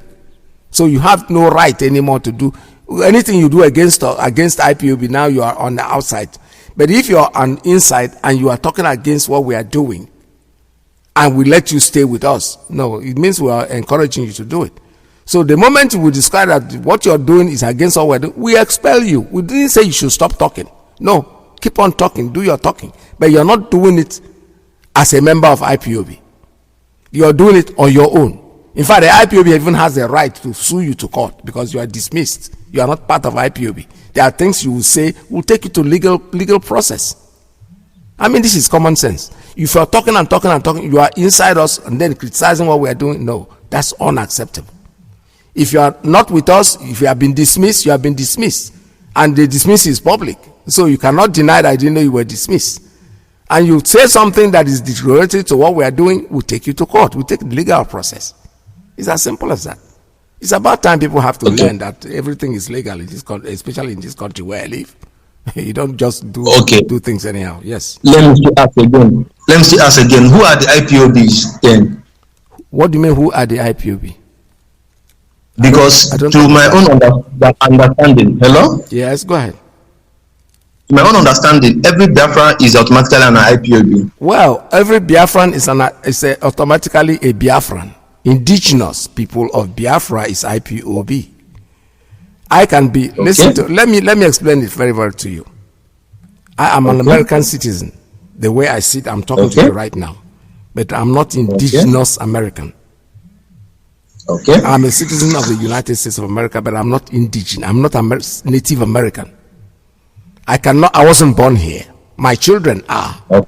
Those are the people that will claim indigenous.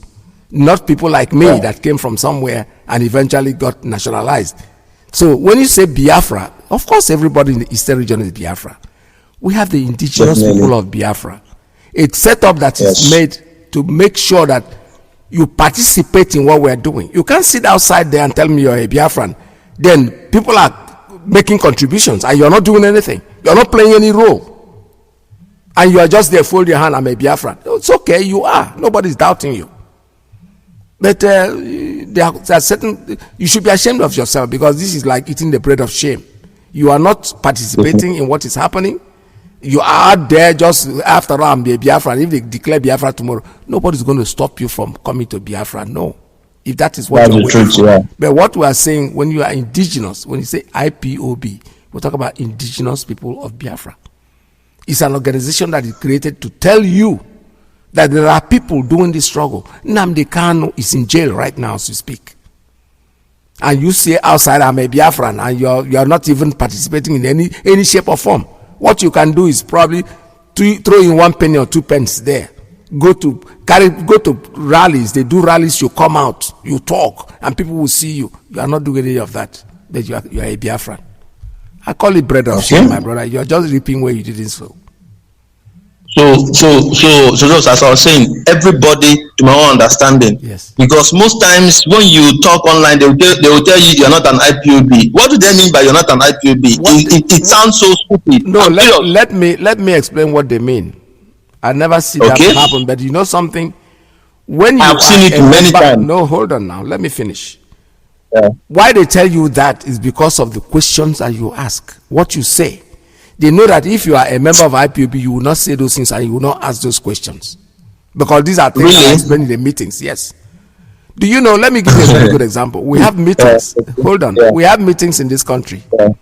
When we want to start the meeting, when we want to start the meeting, there are everybody there, but as soon as the meeting is going to start, those who are not on that oath will not be in that meeting, we'll send them out.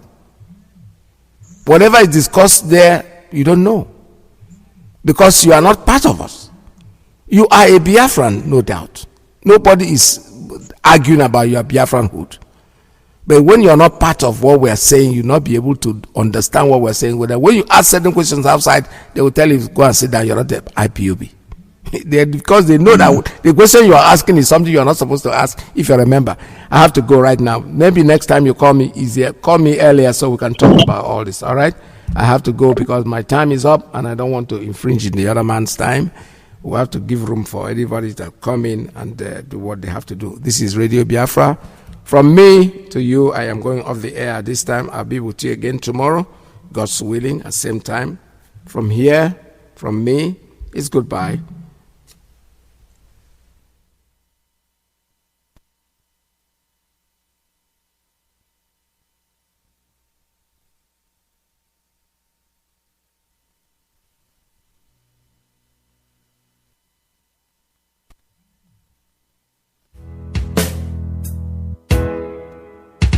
in truth and in faith. And how is that possible? Because all of you are cowards. They get you to fight one another. They raise idiots and traitors amongst you, and you allow them to live. And the more you allow them to live, they become emboldened. They give them some chicken change. They buy houses in Abuja. They are maybe in Lagos, or they start building hotels here and there. And after a while, they now grow wings. They now think that they are opinion leaders. And they have willing allies in Yoruba media. Willing allies in Yoruba. You know, sometimes I even think that some of these people in Yoruba, they are possessed. They don't even know what they're doing. I'm telling you, they have no idea what they're doing. They are possessed. Because you cannot, Yoruba land is under occupation. Yoruba forests have been taken over by Fulani Janjaweed. Yet you have a Yoruba newspaper editor in Lagos, Yoruba for that matter, still trying to defend the Fulani presidency in Asorok. You know, sometimes I struggle to understand. You know, when I pray something, I say to Elohim, are you sure you created these people in your image? They said, let's create man. You know, are you sure these black people, they were made in your image? Because I have never seen such levels of stupidity ever before. Yoruba land is under occupation. They have taken over Pasovoyo. They have taken on those states. Yet you have a Yoruba newspaper editor in Punch, in Nation, in Tribune, writing in favor of the government that have just taken over their land. Hey, Lord God have mercy. Are you following me? They have no idea what they're doing from all over the place to take your land, and have taken it. You can't do nothing about it unless you support IPOB, unless you support Eastern Security Network. That is your only savior. I possess the only savior, morning, noon, and night. IPOB will save all of you. That was why it was very, very critical for the Fulani. Britain told them, go and prescribe IPOB now. Do it. They said, do it now, no, do it now, to stop them from growing, because their influence is growing. Do you know why they demonized IPOB before all of you, and the stupid, idiotic Yoruba newspaper editors went along with it? Because that is their game plan.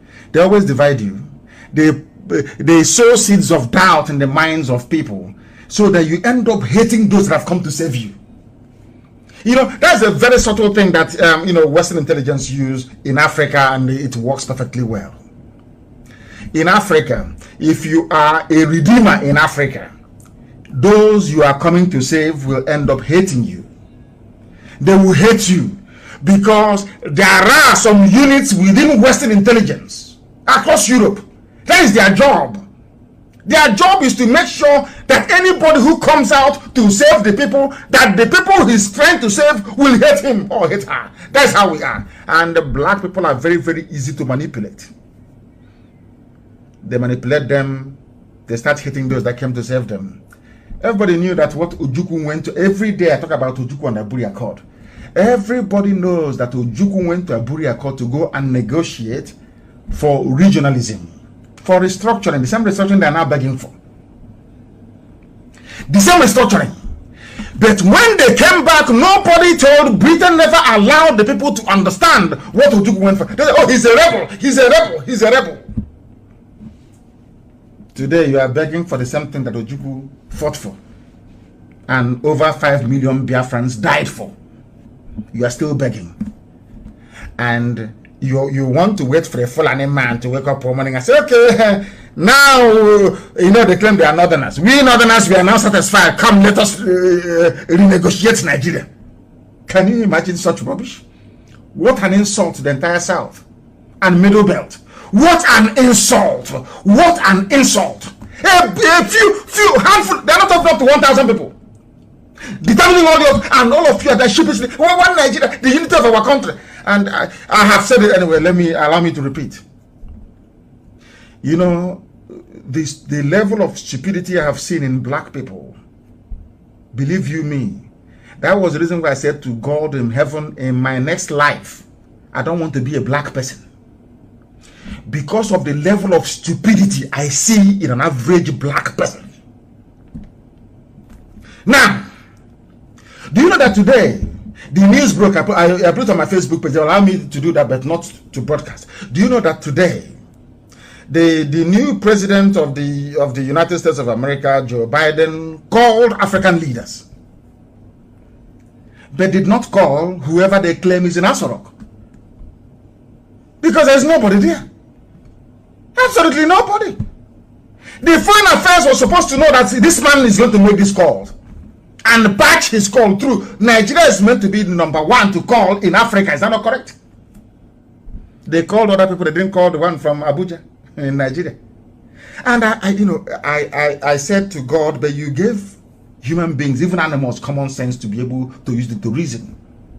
Ask yourself, why was it that Biden did not call Abuja to speak to whoever they claim is Buhari? Because Biden knows that there is no Buhari. But it's not the job of America to tell you that. Everybody knows there is no Buhari. But it's not, even if you think that there is a Buhari in Asorok, why is it that common things, simple things that the president does, simple common things that the president can do, how come your own is not doing it? Common simple things that the president is supposed to do, how come your own is not doing it? They were burying military men that died in an air crash a few meters from Asorok, and you claim Buhari is a military man, a general, and he's inside Asorok. He did not attend the funeral.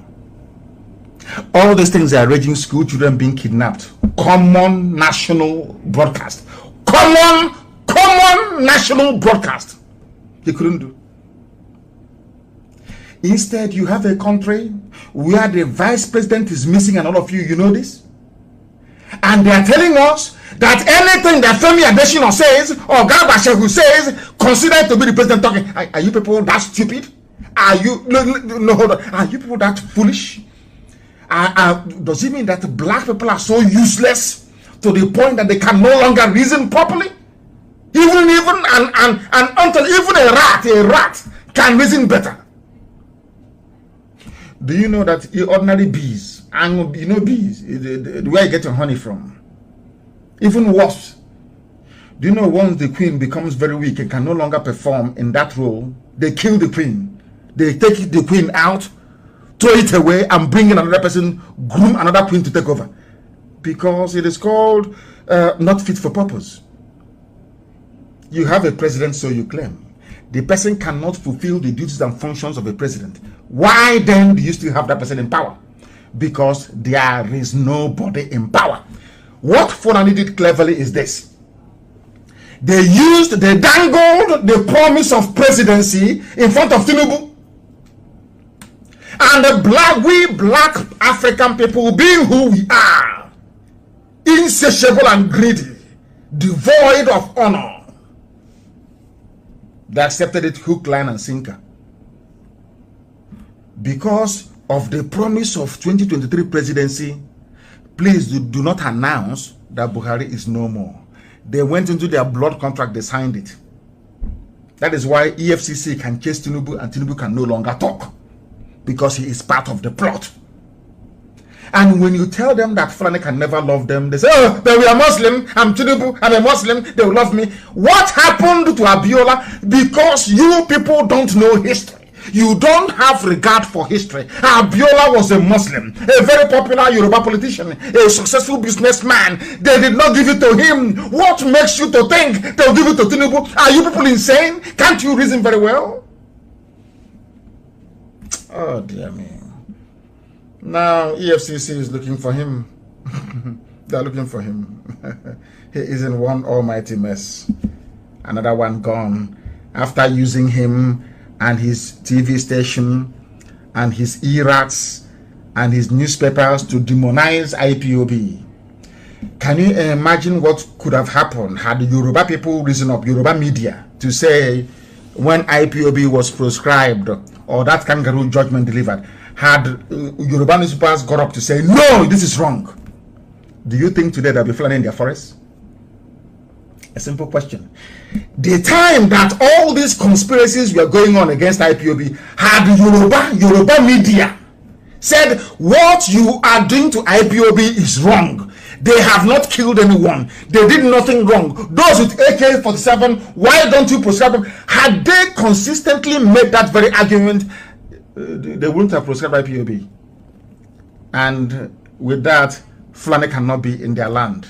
But because they failed to do that which is right, that is why today their young people are fighting very bravely to rid their land of Fulani people. Because those people in the middle belt, they kept quiet. They told them, Igbo man is your problem, Biafra is your problem. They want to secede, they want to divide, they want to dismember Nigeria. You believed their lies. Yes, today where is your village? What is your faith today? You believed in all the nonsense they were feeding you. Today, where are you? Where is your village?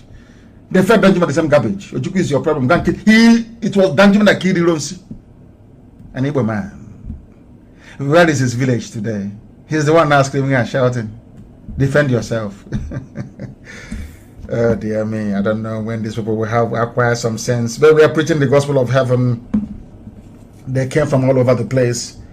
And to make matters worse, Nigeria is a very funny place. And Nigerians are one of the funniest people on this earth. And I categorize them as one of the most foolish people to have ever existed. Colonialism, imperialism, and even neocolonialism have done a lot of damage to black people. But the damage that it did to the brain of an average Nigerian is worse. An average Nigerian cannot reason like a human being. All of them. Every time I come on air, I say this. Once you say I am a Nigerian, I write you off as a human being. You're an animal to me.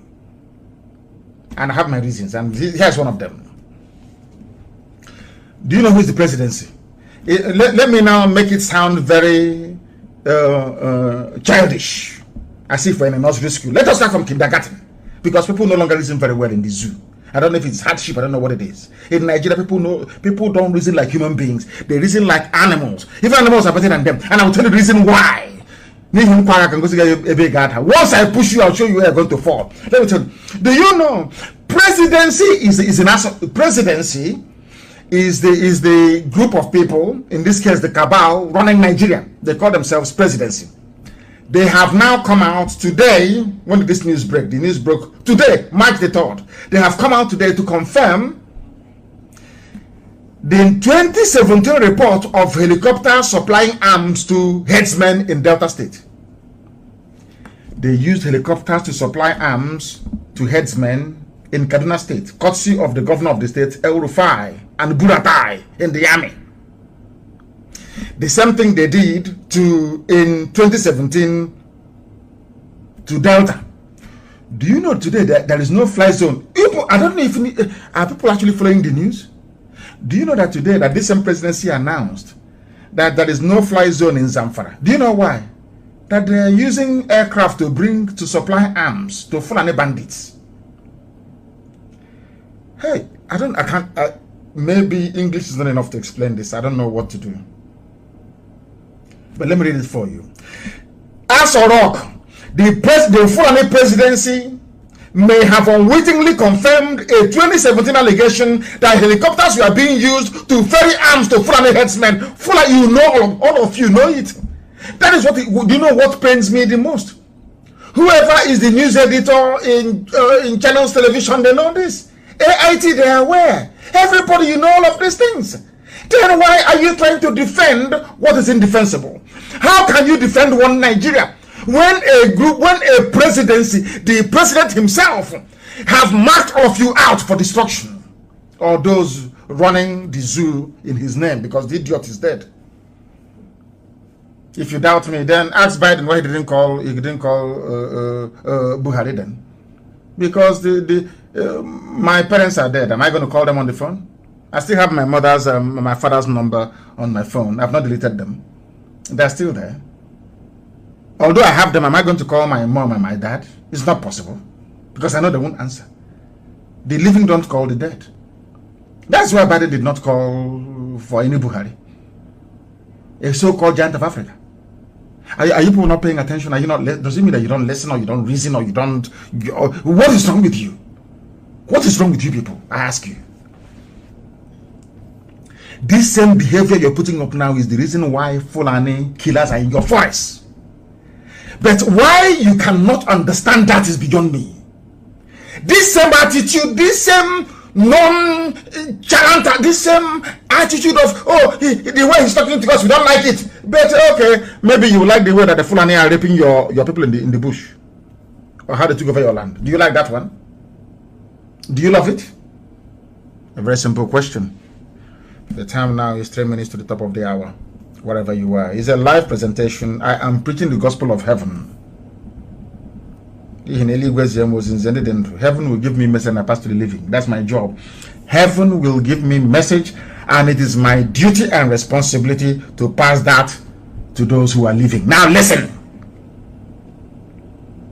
A statement came from Asorok by Malam Garba Shehu, the new president of Nigeria. Him and Femi Adesina, they're now sharing it, which means that their end has come. The end has come.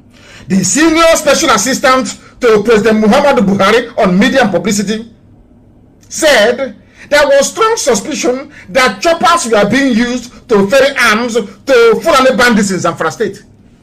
Choppers, where did they get the military aircraft from? So does it mean that your radars are not working in the north? I'm saying this for the benefit of Yoruba media practitioners, especially channels, Punch newspaper, and not the rest of them. You people, you are directly, I'm going to say, you people, you are directly responsible for the mayhem that the Fulanis have brought upon everybody in the zoo. You are pursuing money because they were giving, APC was giving money to John Momo. He's dead now. All of you, your guy will tell you, hey, if you don't support them now, how are you going to get your salary? Let me ask Channels Television something. You people think we are stupid, don't you? Channels TV, every viable news network in the world survives with advertisement. How many of you has ever seen Channels TV advertise consistently? If you watch CNN now, after every 15 minutes, at least 13 minutes, you see advert. People are paying for it. NBC the same thing, ABC the same thing, Fox News the same, everywhere, Newsmax the same. They survive on advertising. BBC that doesn't do advertising, they survive by taking money tax from TV license payers in the UK and grant from the, I think it's the overseas, I think it's from the culture minister, culture, whatever. I'm no longer sure. Have you seen any adverts? How many times have you seen adverts on Channels TV? How much did they get from advert? Now the question is this: where do they get their money from to pay their staff and to keep the station going? They get it from the government. That's the only way to do it. There are no license fee payers in Nigeria. People don't pay TV license in Nigeria. People are not advertising. So where do you get your money from? Before that, PDP was funding AIT. Now APC is funding Channels Television. That's why you only have 2 major TV stations in the zoo, essentially. The rest is on contract. If you have something to say, you pay them and they stream it for you. You have wedding, you pay them money, they come, they stream it live. Where does Channels TV get their money from? From the government. So they must always toe the government line. And these are journalists. We are led to believe. Do you see how your problems are multiplying in the zoo? Even those you are relying upon to save you cannot save you. You run to your pastor, and your pastor is more interested in building the next 10 million capacity auditorium. What is happening to you? He doesn't want to know. How many of your pastors have spoken against the occupation of our forests by these aliens from the Sahel? How many, I ask you, how many? I'm sure on Sunday you go and pay your tithe and your offering. Garuba Shehu, senior special assistant to Muhammadu Buhari, who is now dead, of course, said that they're using army helicopters to bring arms to bandits. Fulani controlled army, supplying arms and equipment to Fulani bandits from across the Sahel. And you're still talking about one Nigeria, as if your brain is not correct. maybe, you know, sometimes to be honest with you, some days I get so upset that I want to say to Elohim, allow me to ask IPOB to go to sleep. Dissolve ESN. Say to IPOB, no more activities, no more agitation, go arrest for 2 years. So that Fulani can come and do suya with some of our people who are so foolish. If not for IPOB, there will be no Nigeria. What you have today is Islamic Republic of Nigeria. Islamic. They write it there. Nothing will happen. It's us that have been holding the fort, holding the line. And what did they do? They connive with the same people we are fighting. Do you know that today they went to court to discuss the prosecution of IPOB? Our case is at appeal court. For how many years now? 2017, 17, 18, 19, 20, 21. Nearly 4 years. In a country that wants to be regarded or taken seriously as a nation. For 4 years. Somebody did you wrong. You went to court. And you've now gone to appeal. To appeal a legal decision that criminalized an entire nation. For 4 years, they've not had the case. Do you know what happened today? I never knew the case was coming up today. So this morning, of course, as always, I was led in the spirit, and I decided to write about the proscription of IPOB using an old newspaper headline from Authority, that the fact that IPOB activities are not unlawful, yes. Do you know what happened in Abuja today? Today was the day they were meant to hear the case of the proscription of IPOB and tagging us a terrorist group in Abuja, Federal Appeal Court of Nigeria in Abuja today. And what happened? As soon as they read that very publication I made, I think I did it both on Facebook and on Twitter, everybody ran away from the court today. Go and ask if you have any lawyer in Abuja. Ask them. They all ran away. The court did not sit again today because they were hiding it. You know, before, when they want to call my case, they say, oh, we have 100 witnesses willing to testify. Because they know that the tagging of IPOB as a terrorist organization is flawed, both before man and God, even in their zoo laws. They were hiding it. I don't know what told me. I don't know. Something just, I said, I wrote it, and they ran away from the court. No, the Appeal Court of Nigeria did not sit today in Abuja, because there was an IPOB file in the case, in the docs that were meant to be listened or heard today. This is how powerful we are. Because the judges, they assembled, 7 of them, they have gone through the files. Once they saw IPOB versus Federal Government of Nigeria, they dropped it. They said the court is now dismissed. Everybody should go home. Ask some senior advocates in Abuja today. Those that went to appeal court, did the appeal court sit today or not? Normally when a court is not going to sit, somebody will come out and announce that the registrar or the clerk or whoever will announce that the reason why the court won't sit. They just told everyone to run away. That IPOB file is here in the court. Ask everybody that went to appeal court today in Abuja, Wednesday, the 3rd of March, what happened? Were you given any reason why you had to run away from the court? They will tell you no. For the first time in the history of the zoo. That's how powerful we are. That is the reason why they don't want to bring that very case to come up to appeal. Because they know you cannot proscribe people asking for a referendum. Is not possible. They know that during the arguments, people will ask, perhaps 1 or 2 media houses will carry it, and people will ask, why have you not proscribed Miyetti Allah and Fulani killers? They hastily, they didn't even adjourn it. They said that everyone should go away, and they all ran away from the court. That is how powerful we are. And that is to tell you that what Elohim is doing in our lives. God brought IPOB to save all of you. It doesn't matter who you are. It doesn't matter if you're Urobo, you're Yoruba, you're TV, you're Kanuri, you're Nupe, Jukun. It doesn't matter who you are. Bachama, it doesn't matter who you are. Birom, it doesn't matter who you are. IPOB came to save all of you. But I may disagree with his style. What are that? Oh, you want the style of Fulani headsman raping your mother? Is that the style you like? Here you have your presidency. Here you have people that claim that they want one Nigeria, confirming what we've always known, that Nigerian army, the foreign army generals you have in the army are the ones supplying weapons to terrorists to come and kill you and rape your mothers. And you're standing up and saying you are one. IPOB is your problem. I saw that useless Daily Trust newspaper in the north. That Janjaweed publication writing rubbish about IPOB. But when it comes to, you see how evil they are.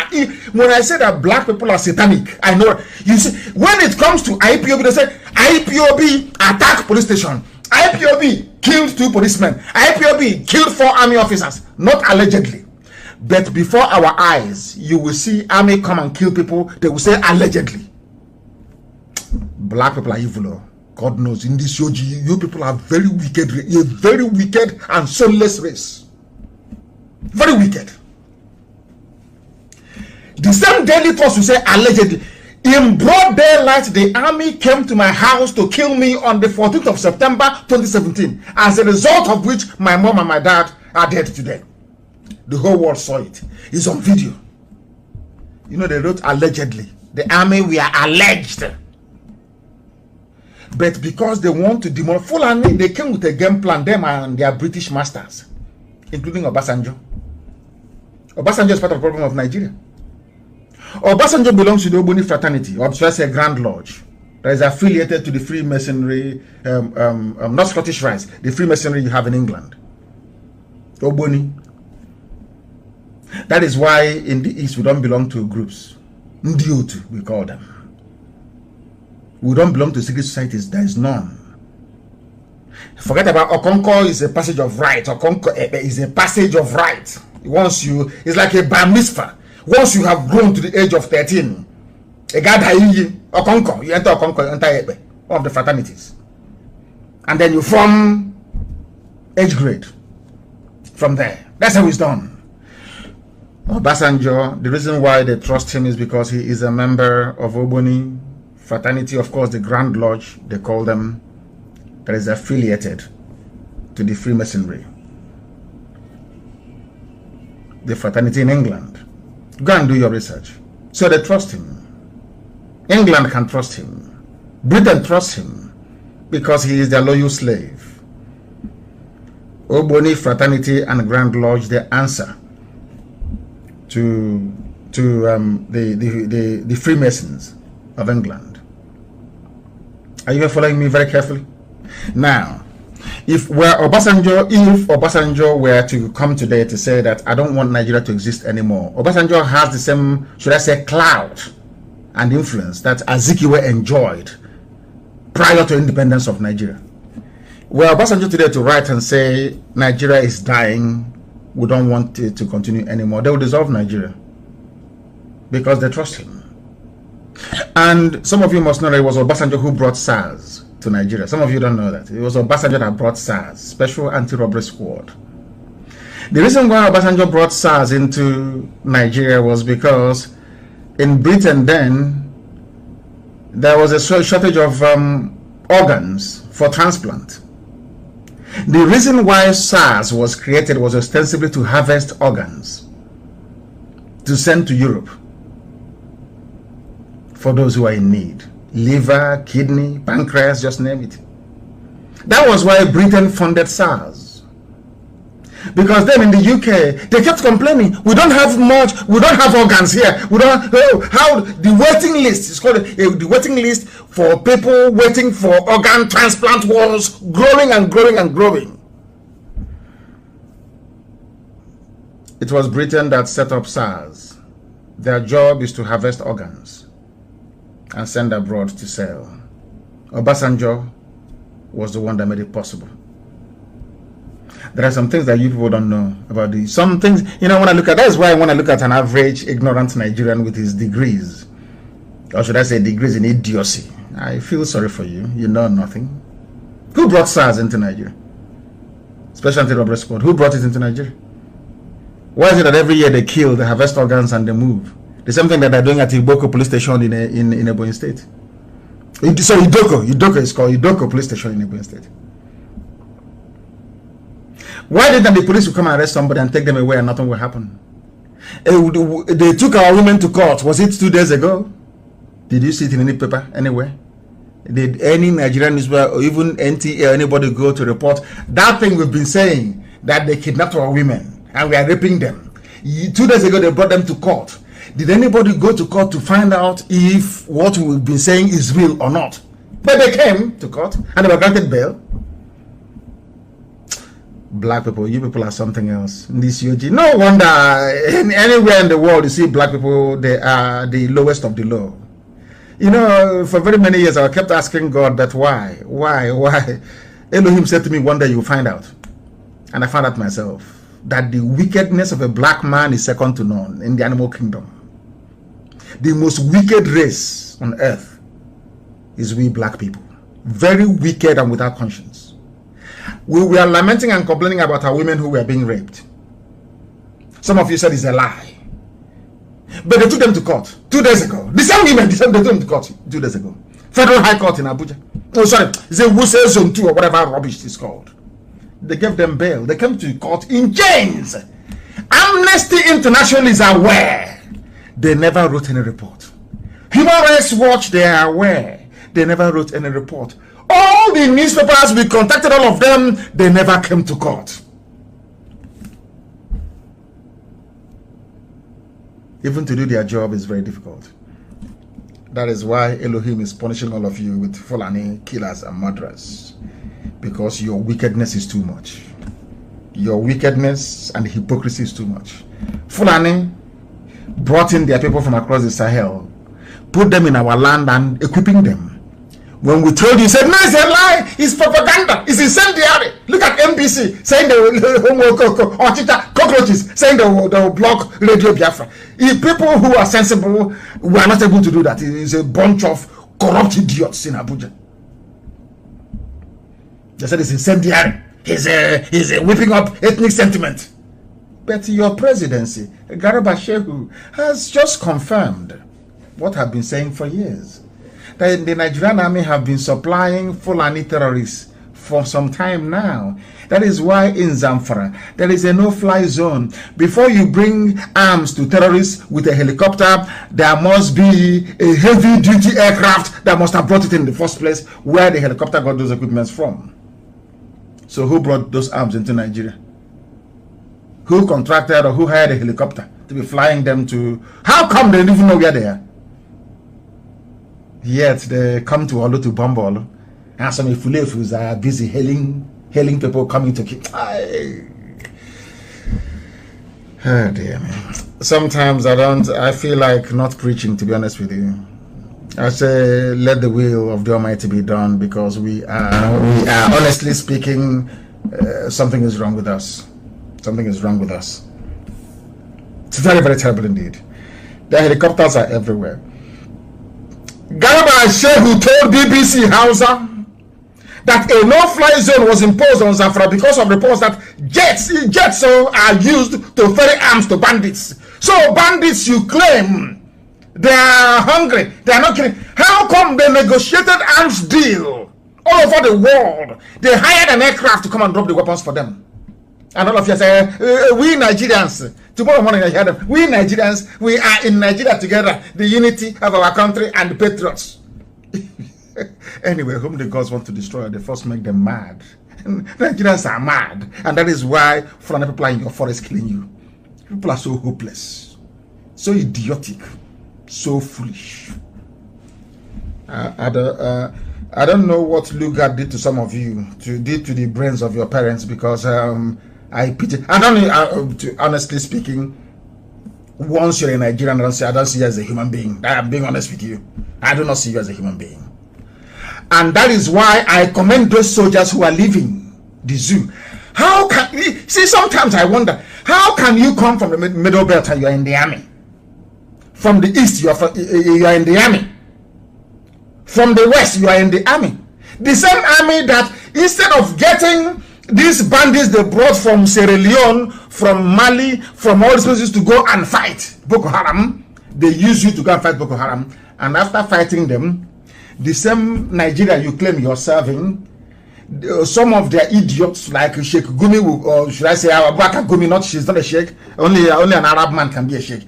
Abubakar Gumi will come out and say, my dear brothers, my dear bandit brothers, people you should be upset with is the Christian soldiers killing you with Nigerian army uniform. These are people serving supposedly their nation. Somebody